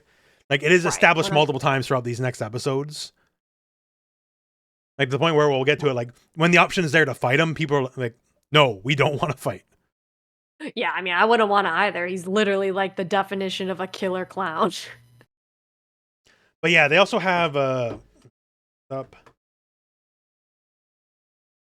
They have their like a girl announcing all the rules.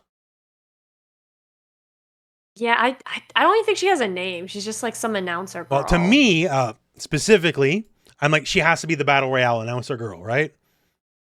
Oh, from the old Japanese movie. Because she even has like a headset on, I think. I remember. Like, she's like, I don't know if it was on purpose, but she was like definitely like emulating this to me. Huh, okay. And fighting game fun fact, because you know, we're very fighting game aligned. This actress is the original voice of Chun-Li. Oh shit. Yeah. Okay. I Not can't the really current see voice anymore, I don't believe, image but that the original well, voice of that's Chun-Li. crazy. Dang, that's nuts. Yeah, so there you go. A little bit of fun fighting game lore.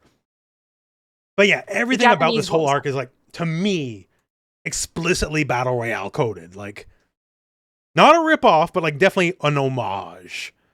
Versus like those Hunger Game where that lady's obviously lying. She's like, I never even heard of Battle Royale. And like, surely you've never fucking heard of Battle Royale when you just made this like series explicitly ripping it off. Like, but that's a complaint about Hunger like Games. Suzanne Collins or whatever her name is. Like Hunger Games eventually, like it also has like its own classist stuff as well. Like it has a different like, I don't know. I don't mind those movies. I think it was weird that the guy could paint himself as a rock and no one could see him. I don't remember this, but it's been a long like the first time movie. since I've seen those like movies. He can paint himself as a photorealistic rock and lie on the ground. What? All right. Wait a second. Okay, we're gonna bring up on the picture here. Hunger Games rock guy. I only remember the two people, like Katniss and then like Petra. So he can like just what the paint himself as like a photorealistic rock, and he hid in the ground. I don't know how long that makeup took. That's crazy. And like that was his weapon or whatever. Yeah, he disguises himself as a rock and no one notices him. All right. I mean, shit. I guess he has all that time to do that. Kudos to him. I guess so. I don't know. Weird tangent to go on. I'm sorry. I know, not the show. I watched that show not show. I watched the movie as a kid. I even read the books, but it's just like it's been such a long time that I remember absolutely nothing about it. So, all right. So we go through the episode here. So basically, it's heavily incentivized. 6 points to win, right? Or at least 6 points to move on. And you specifically do not have to kill your opponent. You just need their badge. Like you are allowed to kill your opponent because several people do die in the course of this, but you do not you can just take their stuff. And it's the one little Weasley dude, the archer dude. They established this very on. Like he nicks the guy with like a poison arrow, and he just takes the other guy's badge and like lets him be. And Gon's watching it, and it's giving him ideas, right? It's like, you can just take their badge and run away. And then it's kind of like, well, I definitely can't beat Hisoka in a fist fight. But I do have this handy fishing rod. And if I can just fishing rod and snatch his badge and run away, maybe that's my plan of attack, right? Right. And that's kind of where they're leading up to. So once again, I mentioned the fishing rod of destiny is brought up here again. And by the way, in the Nen Impact demo, the fishing rod, definitely part of his moveset. And he can combo the fishing rod attack, which is like full screen, into itself like 7 times before his stun decay runs out. So you can just go just. I don't think he's good with it at like that good with it at this point in the anime where he could just maybe not, but like I noticed in the game right away that you can fishing rod people to death very easily. So and it has like Scorpion get over here properties, like it brings people in. Yeah, the island too. It's like when I first like saw this episode again, part of me was thinking like, oh man, we're definitely gonna see some like deadly animals or some like crazy shit, like just like trying to kill them. But other than the butterflies, the flora and fauna don't seem to play too much into it. No, which I was surprised. I was like, I thought the butterflies were gonna be something more. I thought the butterflies were gonna be like they just touch you and you die, just because like given the world to this point. Like Exactly. Yeah. the Just one paranoid Mist about arc or everything. whatever episode, and like 100 people are killed by the wildlife. Right. But That it was turns out fucking here, brutal. of all places, is mildly safe. But It's just a that's chill mostly island. the episode. Just they're kind of doing the setup, right? But it is Mhm. established.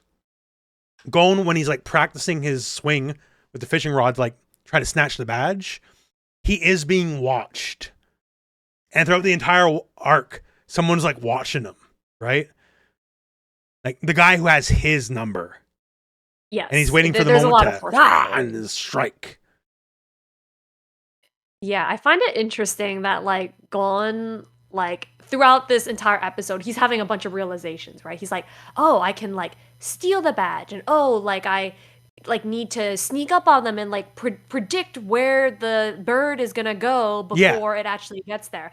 And like being a country boy, I was like, shouldn't he have already known this? Like, isn't this just kind of like if you grew up in the countryside and you're like hunting or something, like isn't this just kind Yeah, of common he's sense? established already as like a proficient hunter, right? Like the first thing we Right. see is him fishing.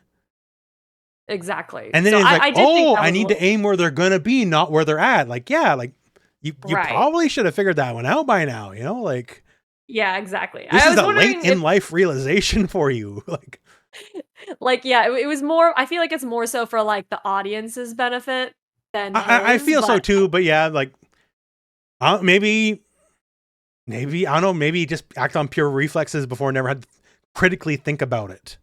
I wouldn't be surprised. Maybe that's the case. Because granted, like a fish, Hisoka's a bigger threat than a fish, right?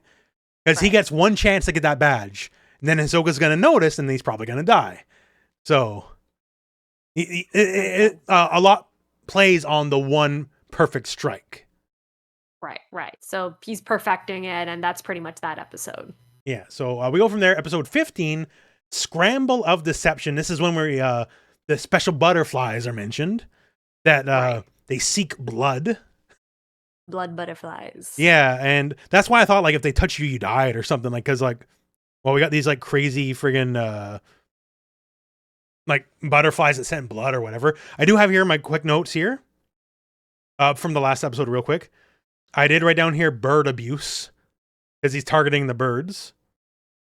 And I did write down when Gon found out his number. I said Gon's number is the Joker, baby. So we have that. I read awful notes. But we go here because this is the episode where the Monkey Man's going to show up a lot again. So the Rookie Crusher, he's got one more scam in him. Right. He's got one more, right? So he meets Leorio, and Leorio at this point doesn't want to deal with him, right? He's like, get out of here, please. Like, the only reason I'm not killing you is because you're not my number.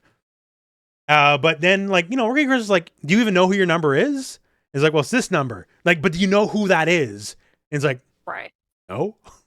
And Not it's like, paying attention. well, buddy, yeah. So he's like literally drawing him diagrams of like, oh, this is this trap lady, and she'll never come out in the open. You got to go find her. And if you didn't know who she was, like you already like I'm literally saving you from not instant game overing. Because if you had no idea what she's in about, like you would never have got her. And she'll come into play later too. So like this is foreshadowing, right? Because she's the snake lady. But yeah, like Tompa's like, you know, you're not my number either, so let's team up for now. And by the way, I'm gonna crap myself. Do you have any medicine?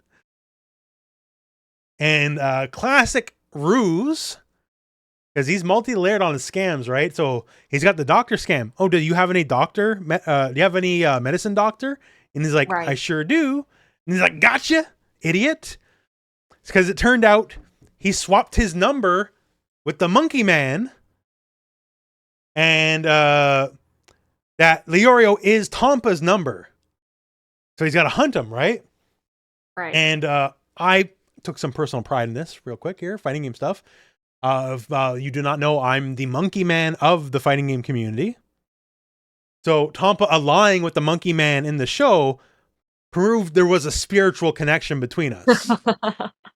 Right? I'm yeah. It was a good moment. Honestly, like Leorio at this point, he deserves to fail. He's essentially he's a bumbling idiot at this point. Like he is, yes. like he would have got at that point. Like Kurapika saves him, right? Right. At that point, minus intervention, he's already done.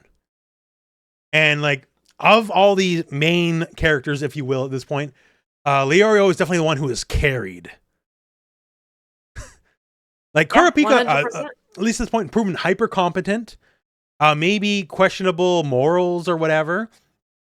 But like, other than maybe the bus stop scam at the very beginning, like you could very easily believe Kurapika would survive everything thrown at him. Right. Leorio, I don't know if he survives without the other characters. I don't think so. I don't think he would have. But certainly there's a lot of luck that plays into these exams as well. And hey, he just happened to get lucky with who he stuck with. So. Oh, once again here, I said in the first episode, I wrote down that people who pass the Hunter exams aren't necessarily the most qualified, right? And Leorio, unfortunately, like I like him.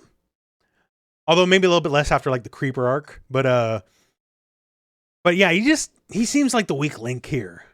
So yeah, without Kurapika, like nothing. Like he would have, because Kurapika like sneak attacks Tompa, and Kurapika's number is Tompa's number. Like it's the one he's to hunt, right? So they get him and the Monkey Man's number, and they like tie him up. They hog tie him. And that's basically it. I do here have on my hot take notes. Joker versus Jobber.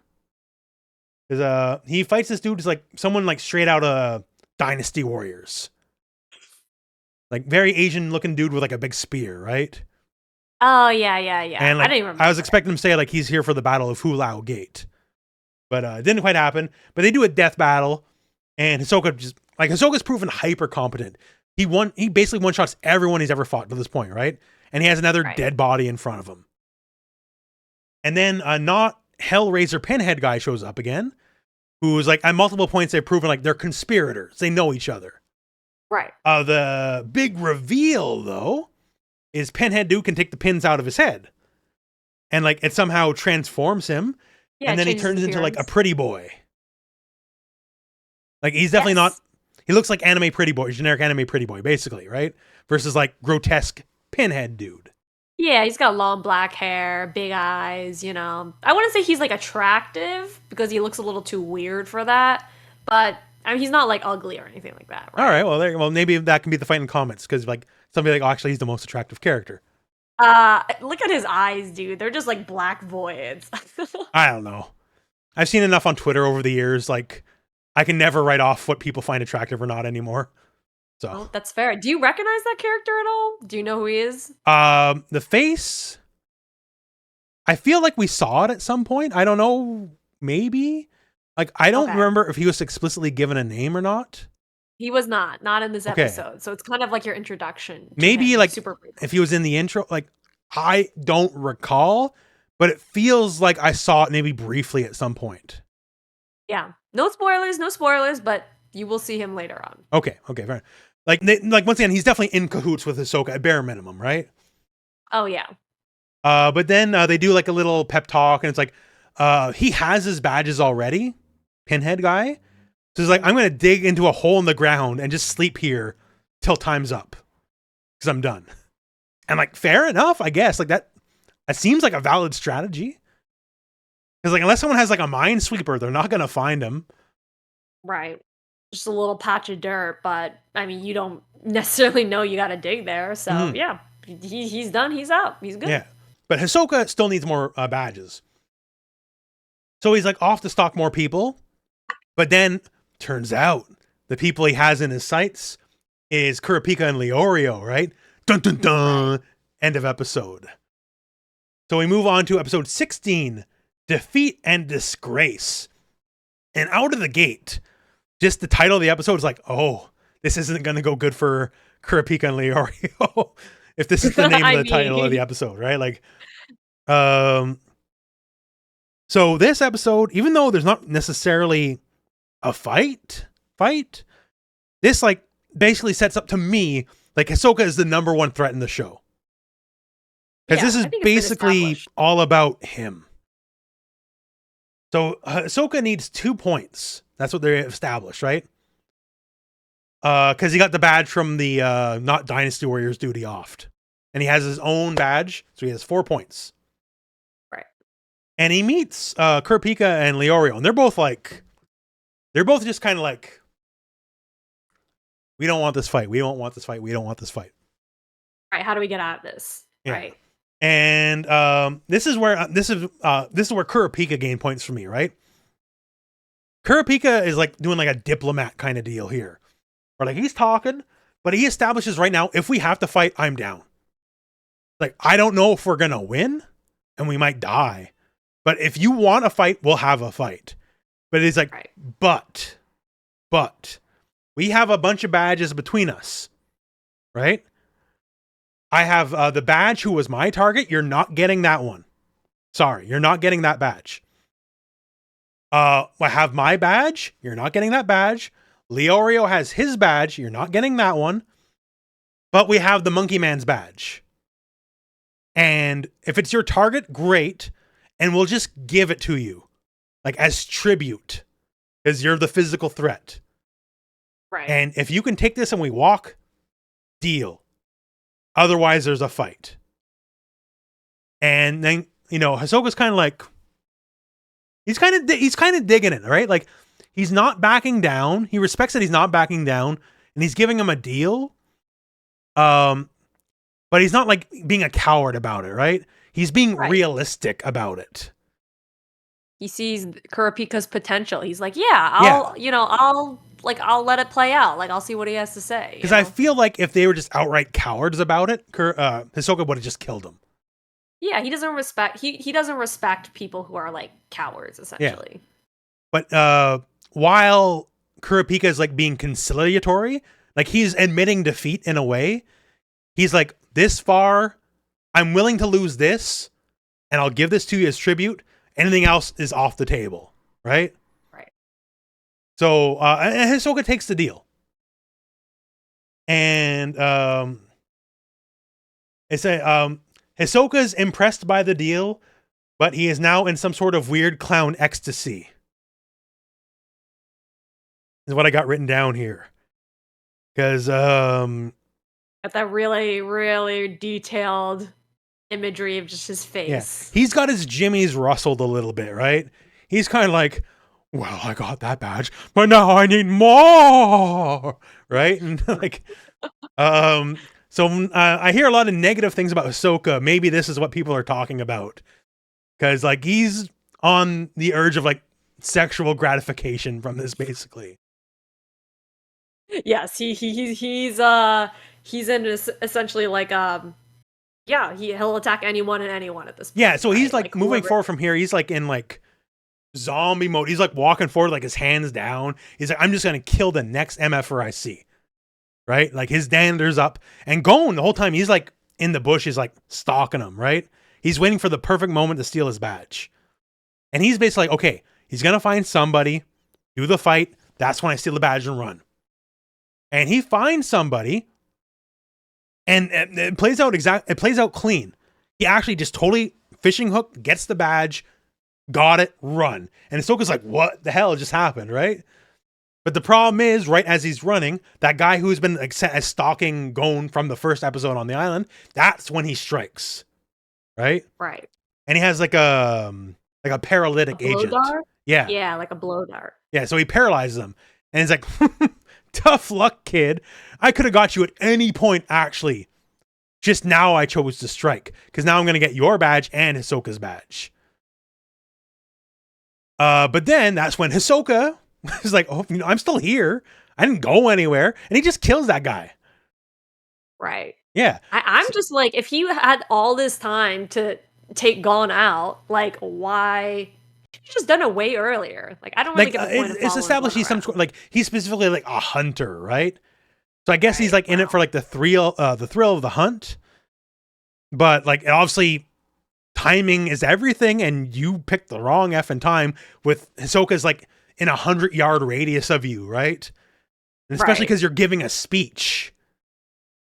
Like, you're broadcasting your voice here. So like, it don't work.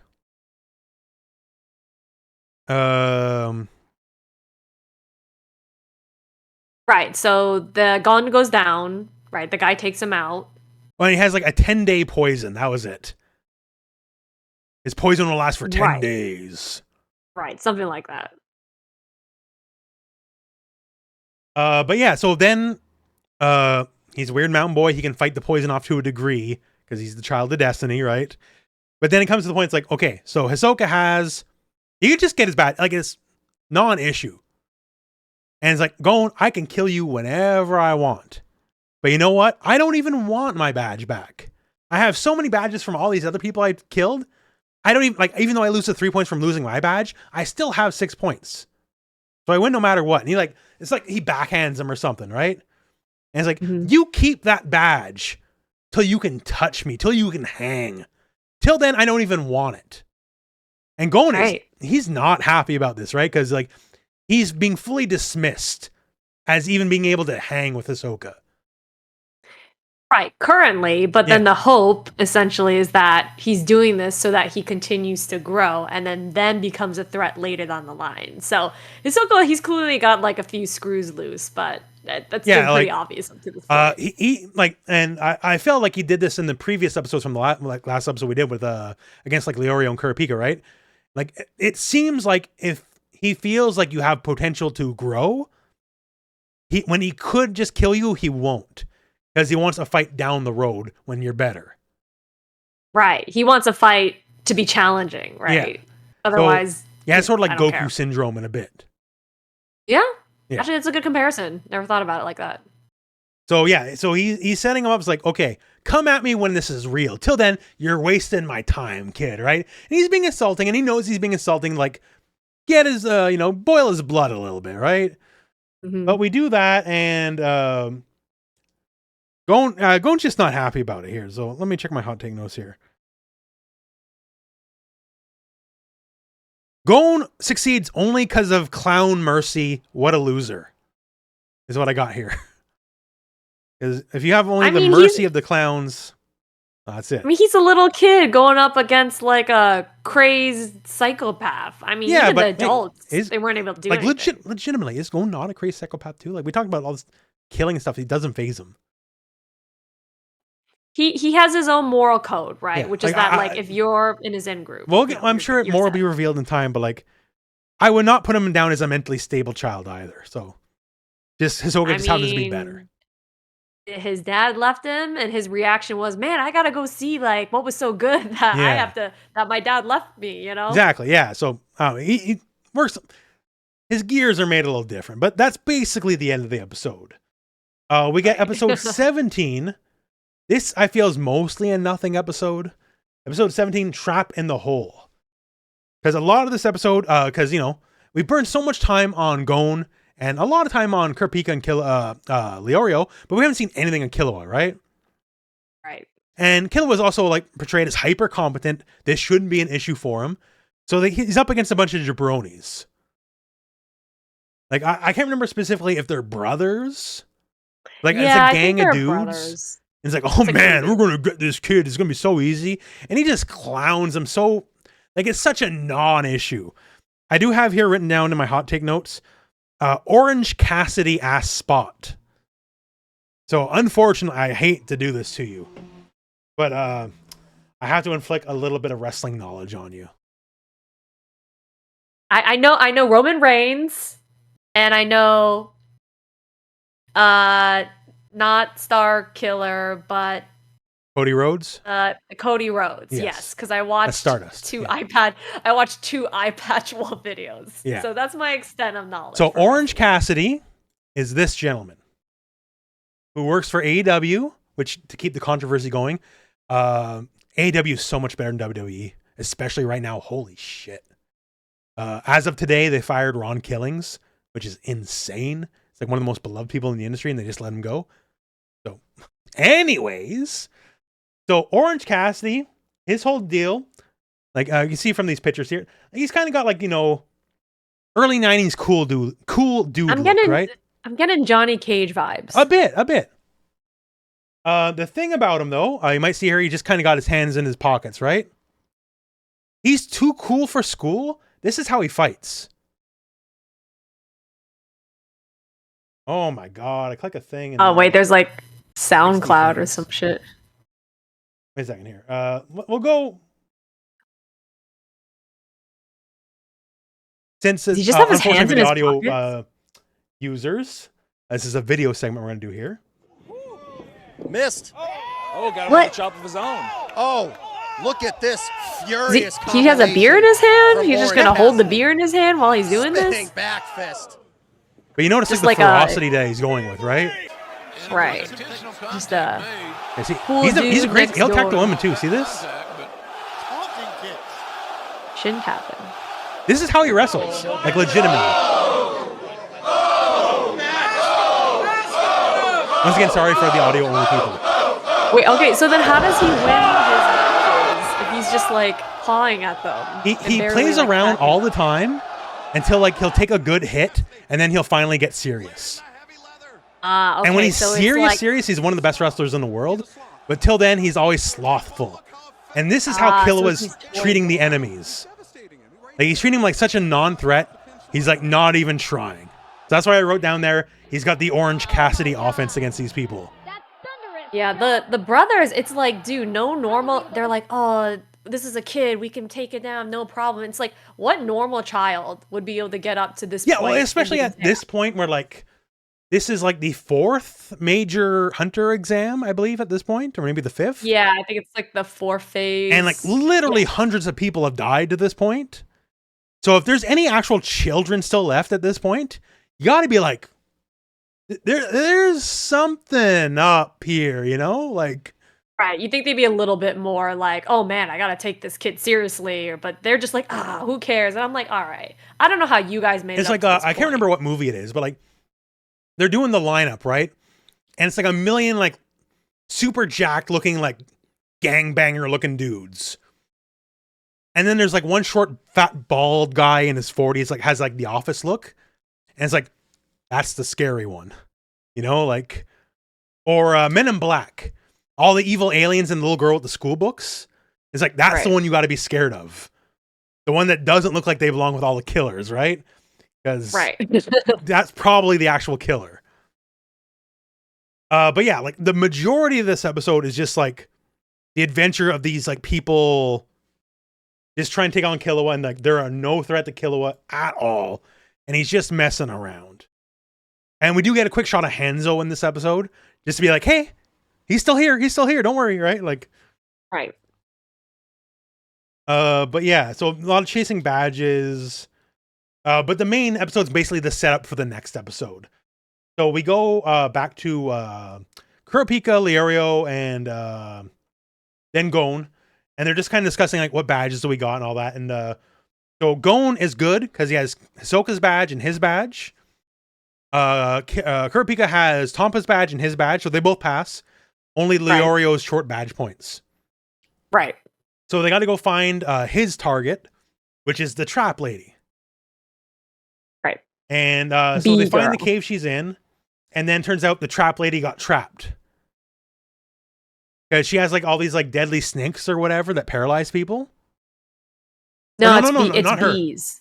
It was the other guy.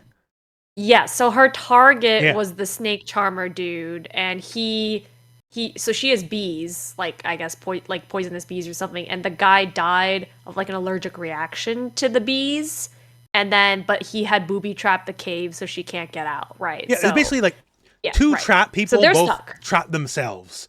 Because the one guy Right, they're died and he stuck. can't undo his traps, and she's also can't move. So they're both just gonna like one already died there, and she's gonna die there. And now all of a sudden they stumble into it, right? And now they're all trapped too, because there's like a hojillion cobras all around them. Right. So they're sort of And- trapped, and that's the lead up to the next episode, which is episode 18, Big Time Interview. And I got there immediately. They're saying something about bees. I don't actually remember now, but I have here in very angry notes, that's a wasp, not a bee. So maybe that's a translation issue. I don't know. I mean, it looks very deadly, so you're right. It's probably a wasp. Don't want to get stung but- no matter what, right? I Right. then also wrote bees versus snakes, the final battle. But yeah, it's basically like, okay, how do we get out of this literal death trap we're in? That's basically the crux of the episode. Right. How do we escape? It's And problem then turns out right? they'll have some sleep gas, right? And they also have some anti-venom. So the idea here is effectively, if I recall this correctly, they use, because they only have enough anti-venom for one person, right? Okay, so the anti-venom part comes first. The sleep gas part comes in later. And essentially, they don't know that the snake charmer dude has anti-venom on him. Yeah. Right. So Gon basically goes in there, balls a bust, and he's like, well, I just bet that like he would have enough venom for us. And I don't know if Gon actually got bit or not by those snakes, because I think they give the venom to Leorio, who had gone ahead or whatever, essentially, to try to find the bee, capture this bee lady, and he was really dumb because he's like, I'm going by myself, and it's like, dude, you've been carried this whole time by your teammates. You should just let them go in with you. He just charges into the trap too. They're like, don't go, don't go. I know, he's just an idiot up to this point. So that's where the venom comes in, and like Gon jumps into like the snake charmer dude to look for the anti-venom on his body, and he's already dead. Yeah. And then the sleeping gas part comes in later, where they're like thinking about ways to get out, essentially. So like now that Leorio's out of danger, and whatever. Yeah. They basically sleeping gas everything. But Gon, due to Mountain Boy powers, has like turbo lung capacity. So sleeping gas will affect everybody, including the snakes. And Gon can just and hold his breath, and then he can like literally just carry everybody out. And this is where like that's definitely like maybe overreading into this here, but I feel like a little bit of a cruel Gon, because he's like, we all gotta make it, right? And he's like very like consistent here, but as soon as they all make it and they're all knocked out, he's like, sorry, trap lady, takes your badge, but my friend needs your badge, and I'm willing to ruin your hopes and dreams for him. He's being a little mischievous about it, right? Yeah, I mean, he cares about his people, and she's not one of his people. Also, in this episode, they reveal that like there's actually trackers in the badge. Yeah. So it's funny. I feel like the Hunter Committee is like, oh man, we'll let all these people die, but like we actually are tracking you. So like it's established like very late on, though, yeah. So everyone who has like not got to the boat by the end, they're just gonna like go pick them up. Right, but they do take a little bit of responsibility, just a little bit. But that is also established that you do have to get to the boat, right? Like, even if you have all the points, if you don't get to the boat by the time limit, they had like 3 days, I believe, through like the whole entirety of the arc. If you don't get to the boat, regardless of the points you have, you do not pass. And so Gon and crew get there like last possible second. But we get there, and obviously Hisoka passed, Pinhead passed, a couple of people, and we kind of go to, it'll be the next episode, which will cover a next episode of Going with the Wind. But we go to like, there's going to be like an actual like tournament now, right? Yes. So the people pass, there's only, I believe it's 8 people now left. Yeah, something like that, 8 or 9. I forgot. So we have Hanzo, the ninja, like we have like the crew and the people we've established before. So Pinhead, Hisoka, Hanzo the ninja, and the archer boy we saw from the beginning was like clever to poison people, steal their badges. And then we go back to the chairman. And it's like, okay, well, we're going to do a thing, but like before we do it, it's like, well, let's do some interviews, right? Like, let me get a little taste for who you are, what you're about, and also who do you think are the threats? And Hisoka is the first one to be interviewed. And I do like it's like, so why do you want to be a hunter? It's like, because I want to kill people without any repercussions. And he just like, oh yeah, makes sense. Yeah, not a bad reason. True, it's cool. Like, I would say maybe bad reason because like you've created an organization where this is an aspirational goal. I want to join your organization because I want to kill people and nobody can stop me, right? Like, Right, and the chairman's just like doesn't even bat an eye. Like, No, but yeah, okay, he well, truly doesn't bat an eye, right? Because he keeps going. It's like, then Hisoka's like, you know what? Like, he's like, who do you want to fight? He's like, I want to fight you, old man. And just like fucking like mugs him, right? He's like, oh, that's cool. He's just like, yeah, sure. Yep, doesn't move a muscle. He's like leaving himself completely open. He's like, he basically to Hisoka. He's like, you're not a threat. Yeah, you know. it's definitely like we do a lot of like time on Hisoka at this point, but early on, like when the director like clown Killua and Gon, like he's definitely like several tiers above, right? Top dog. Yeah, like it took a whole day just to get him to use his left hand. But they the one through line here is like, because they're going through like everybody's like, who do you like here? Who are you scared of? And almost everyone's like, I like Gon. I'm scared of Hisoka. And it's just kind of like the whole through line here of everybody, right? Yeah, pretty much. I did like though, Hisoka to this point, he specifically is like deviating. He's like, who are you paying attention to? And he doesn't say Gon, he says Killua.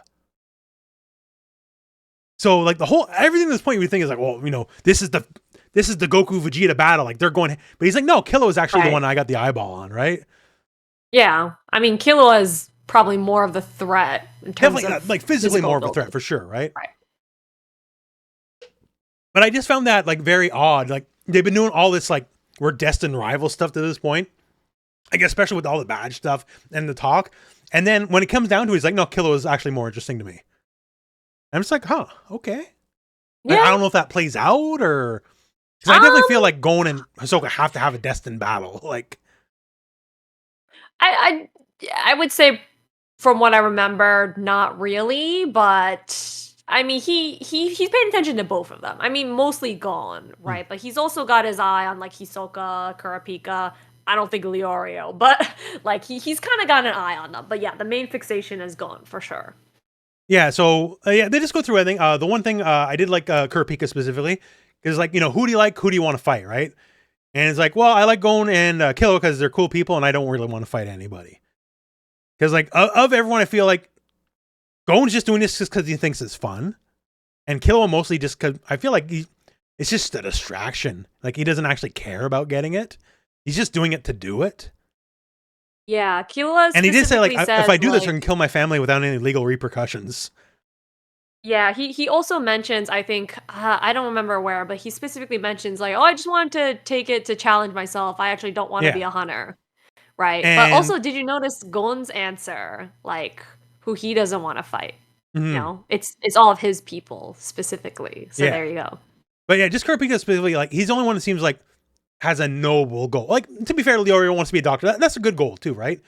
But he's like, I don't want to fight nobody. Like, I respect everybody. It's like, I'm mission focused, right? Right. And so I did like that out of him. I feel like early on, I didn't say I'm dislike Kurapika, but like I didn't get much out of him.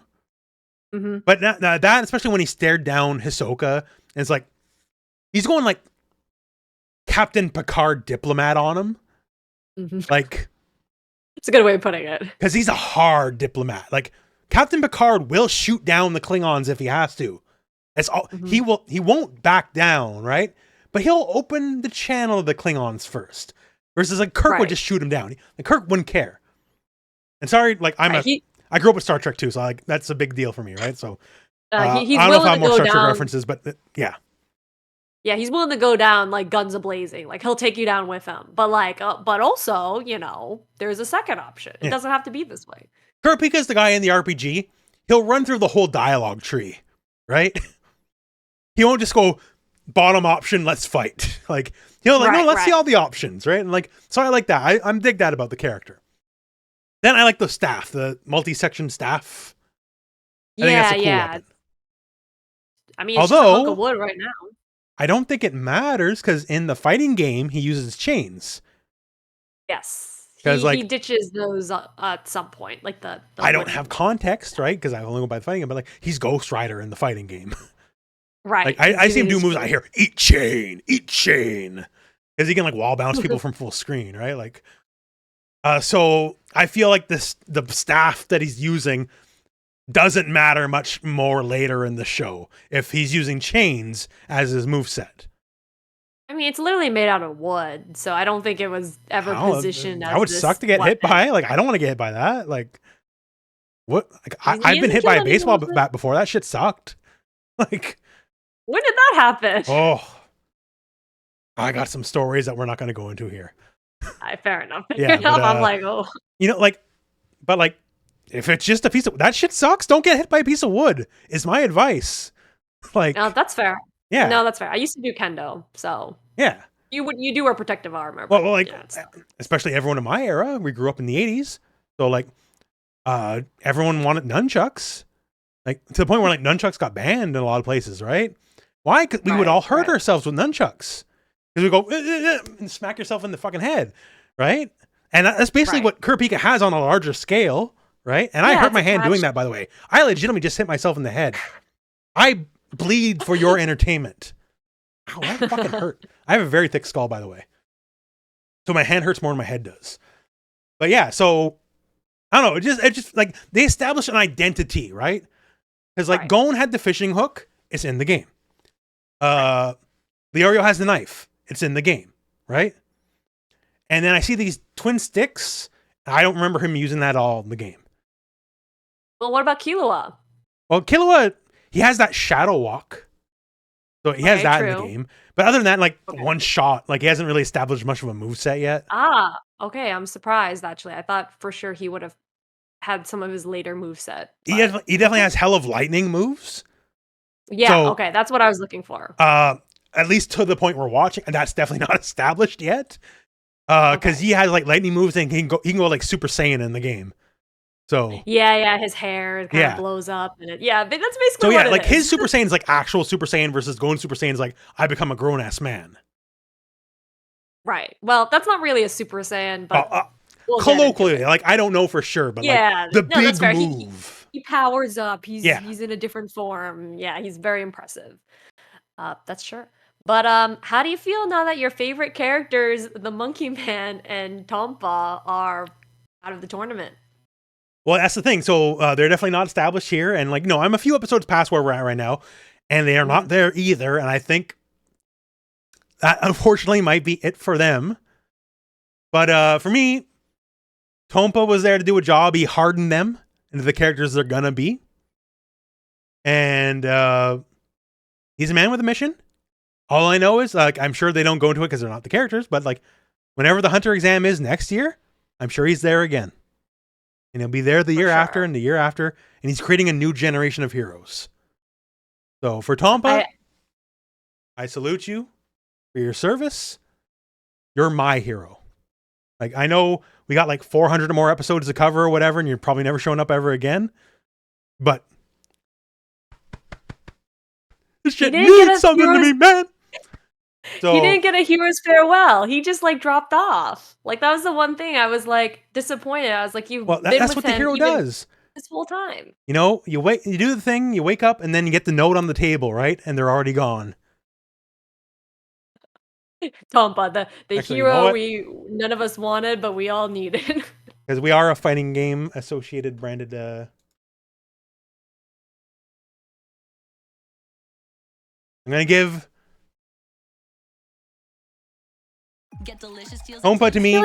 When you say it like that, like to me, this actually fits in my head. I'm not just being an asshole about it like I am most of the time.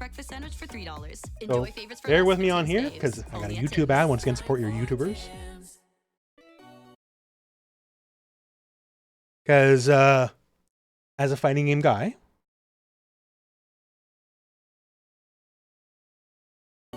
I know you can't hear the music, which is a bit sad. Because this is the music.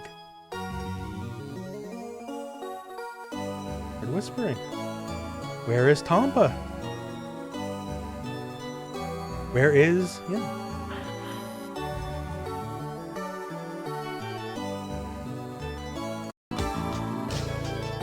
He just disappears. He's on his hero's journey.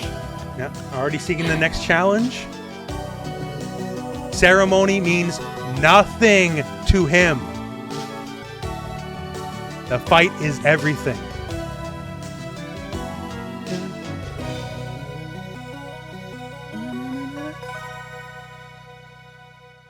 That's where he's at. It's not about passing the hunter exam. It's about the experience. It's about the journey. Man, for this thumbnail, you should just like Photoshop like that photo of like them on the podium and Tompa's at the top. Be like, where is our maybe hero? that can be the thumbnail. We'll see. Although I feel like Hisoka has to be on the thumbnail just because this is a very Hisoka-centric journey in these couple episodes. Oh no, for sure. They're definitely setting him up as a major player, and everyone loves Hisoka. But basically that's kind of where we're at, right? Like, so that's mostly the end of episode 18, other than the director draws up like tournament brackets. And I did watch those episodes. That goes places. It's for Gon, it both made me respect him and hate him even more. Like both positive and negative both went up for Gon in that episode coming up. But we leave off episode 18s with like, here's a bracket which we don't get to see. Right. And then that's going to be the next arc. Basically, it's like we're almost done. We have the final people, and like who's going to make it, who's going to be a hunter, and who isn't going to be a hunter. With I will say legitimately, I was surprised how it wound up. Whatever I had thought in my head, it didn't turn out that way, for sure. Okay, for sure. How did you think it was going to turn out? Well, okay. Well, before, like, I do know, but how I thought it was going to turn out was just all four of them pass, you know? And maybe if you're following along and you're watching along with us for the first, maybe it doesn't turn out that way. So. Right. Did the characters turn out the way you thought they were going to turn out in terms of their personality up to this point? Because I know at the beginning you had some very strong opinions about this is Gon, this is Killua, yada yada. Killua, Killua's the only one that's like definitely all the way the same. I had Killua pegged for edgelord. He is still absolutely just edgelord, right? He's a cute kid too, right? Yeah, he's a cute little kid when he's not being an edgelord, but like he definitely has the Vegeta isms in him. He's got his moments, for sure. Gon, my opinion of him overall has definitely risen since the first episode to now, because he's showing more than just I'm chosen boy, child of destiny, the best forever. Like he's showing like intelligence matters. He's not book smart, but he's cunning, and I do appreciate that. Like one of my favorite characters of all fiction of all time is Conan the Barbarian. And Conan, like obviously Conan fucks people up. He's Conan, right? But Conan has always been shown he's very cunning. He's not book read. He's not going to pass a math exam or anything, right? But he has a low level, like just wisdom that like he can put things together in ways people don't necessarily think, right? Like he can just like go and just smash people in half. But a lot of times he'll just like outthink people in clever ways. And I feel Gon's now displaying a little bit of that. Yeah, and he has his super senses, but in a world full of people with crazy powers, you know, I don't think he particularly stands out in terms of like. Well, that's another thing too. God, you know? When everyone's originally introduced, like people like say Hisoka's level or like I'm assuming like Pinhead's level, that wasn't established as a norm yet, right? So Gon was just heads and shoulders above everyone else when presented out of the gate. Now that like the power level, as it were, is like normalizing, he's not just obviously better than everybody else. So I feel that's doing good, right? Right. It's kind of building up to him. Yeah. Kurapika, I was mostly neutral on, but now as we kind of go like the whole 7 beautiful colors thing of the world, that did a lot of damage to me because like who decides what these colors are the best at? And like you're obviously biased because like your clanmates, the Kurta clan, are being killed for their eyes. So it's like if they're being killed for their eyes and they're not one of the 7 most beautiful colors in the world, like at least you're like gassing yourself up that way. It's like, well, you know, the colors are so beautiful. Like that's why they're killing them. Like if you're just being killed for no reason, it's like, and it's one of the 7 worst colors. Like, you know, you're just depressing. You're gassing yourself up. Like at least we got these beautiful eyes, right? Like, anyways, but besides my hang up on that, which I find so insane, I don't know. The hardened diplomat route definitely like moved him up a lot in my eyes. I like that a lot. I like a realist. Like when I was a kid, I loved the edgelord, right? And I'm always a fan of like the will never break your morals, like a Superman character, right? But I like a guy who's like, I'm not necessarily good or bad, but I just live in the real world. Right? And that's what Kurapika is seeming to like add up to now. Okay. That's fair. I think that's a pretty good evaluation of his character up to this point. Yeah. And Leorio lost so many points. Because Leorio, I was super high on him, right? Because first I'm like, he found, like, at the very beginning, he found out Kurapika's touchy about the Kurta clan. And then he's like, Kurta clan's bitches. Kurta clan fucking sucks. And then he pulls a knife on him. And I'm like, yeah, let's go, right? Like, okay, you're the best character so far. And then, like, we get to where he went, and, like, now he's just like a fucking sex creep. And he's willing to damage everyone else's careers to be a sex creep. In front of everybody, too. Like, he doesn't even have the shame to, like, have his, like, Heidi Discord name. You know, it's like XX the Fondler XX or something like that. He's like, no, I'm on my main account and I'm just going for it in front of everybody. Did he ever apologize? I feel like he didn't even apologize for doing that. No, like, he's like, I'm unashamed. Sorry, I cost us 50 hours of our time for like to be a creep in front of everybody.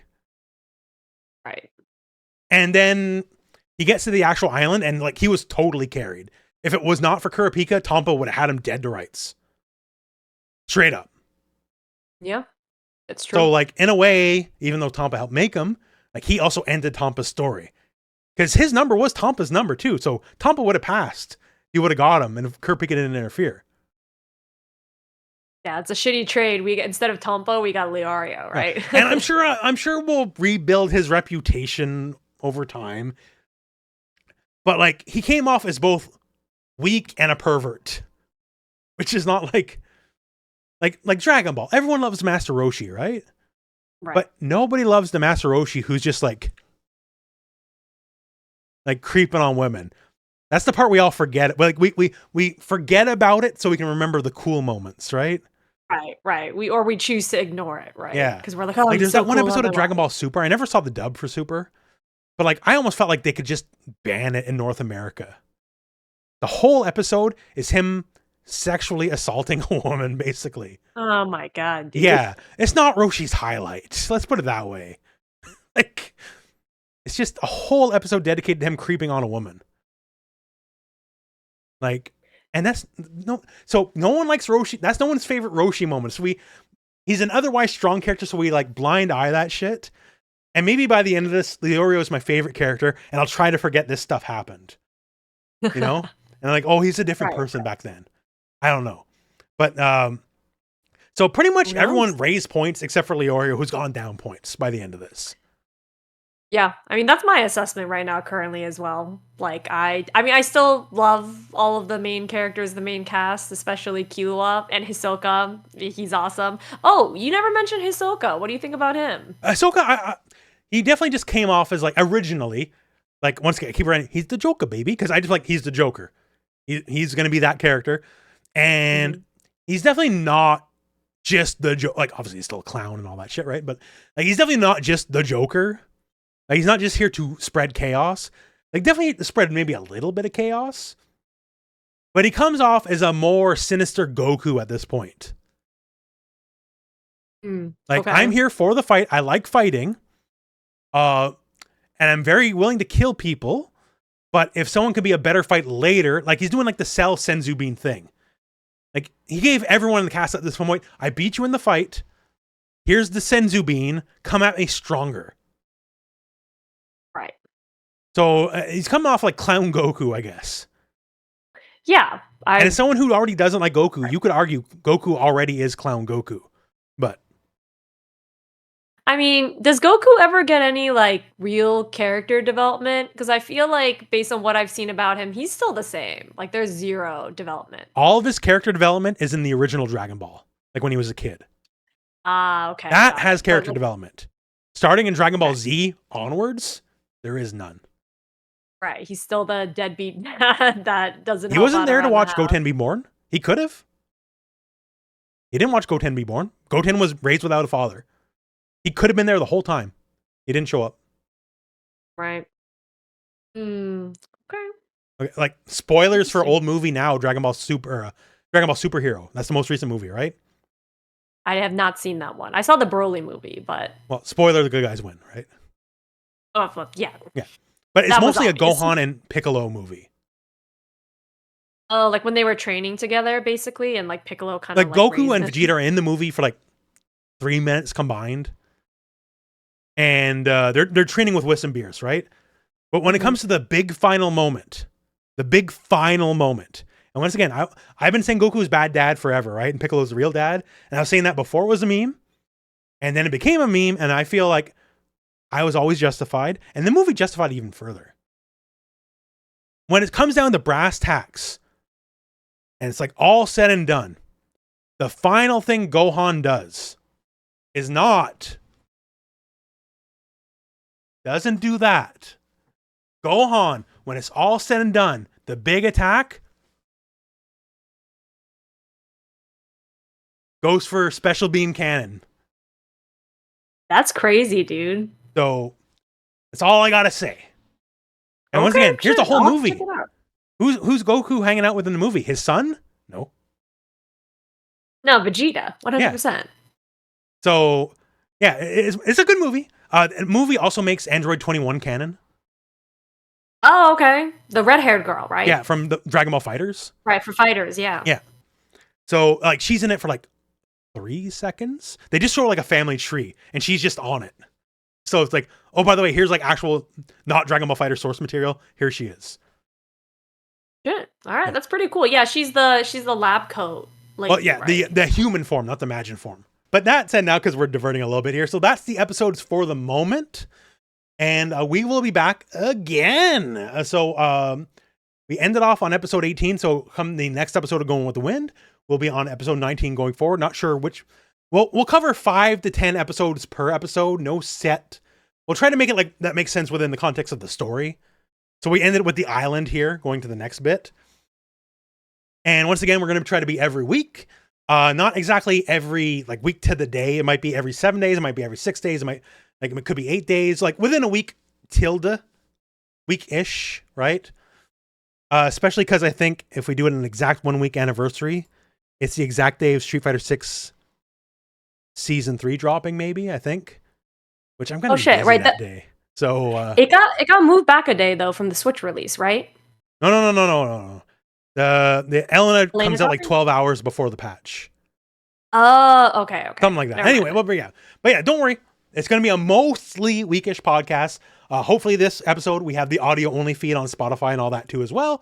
And of course, if you have any suggestions for improvement, please let us know. And don't say not rambly, because we're going to ramble.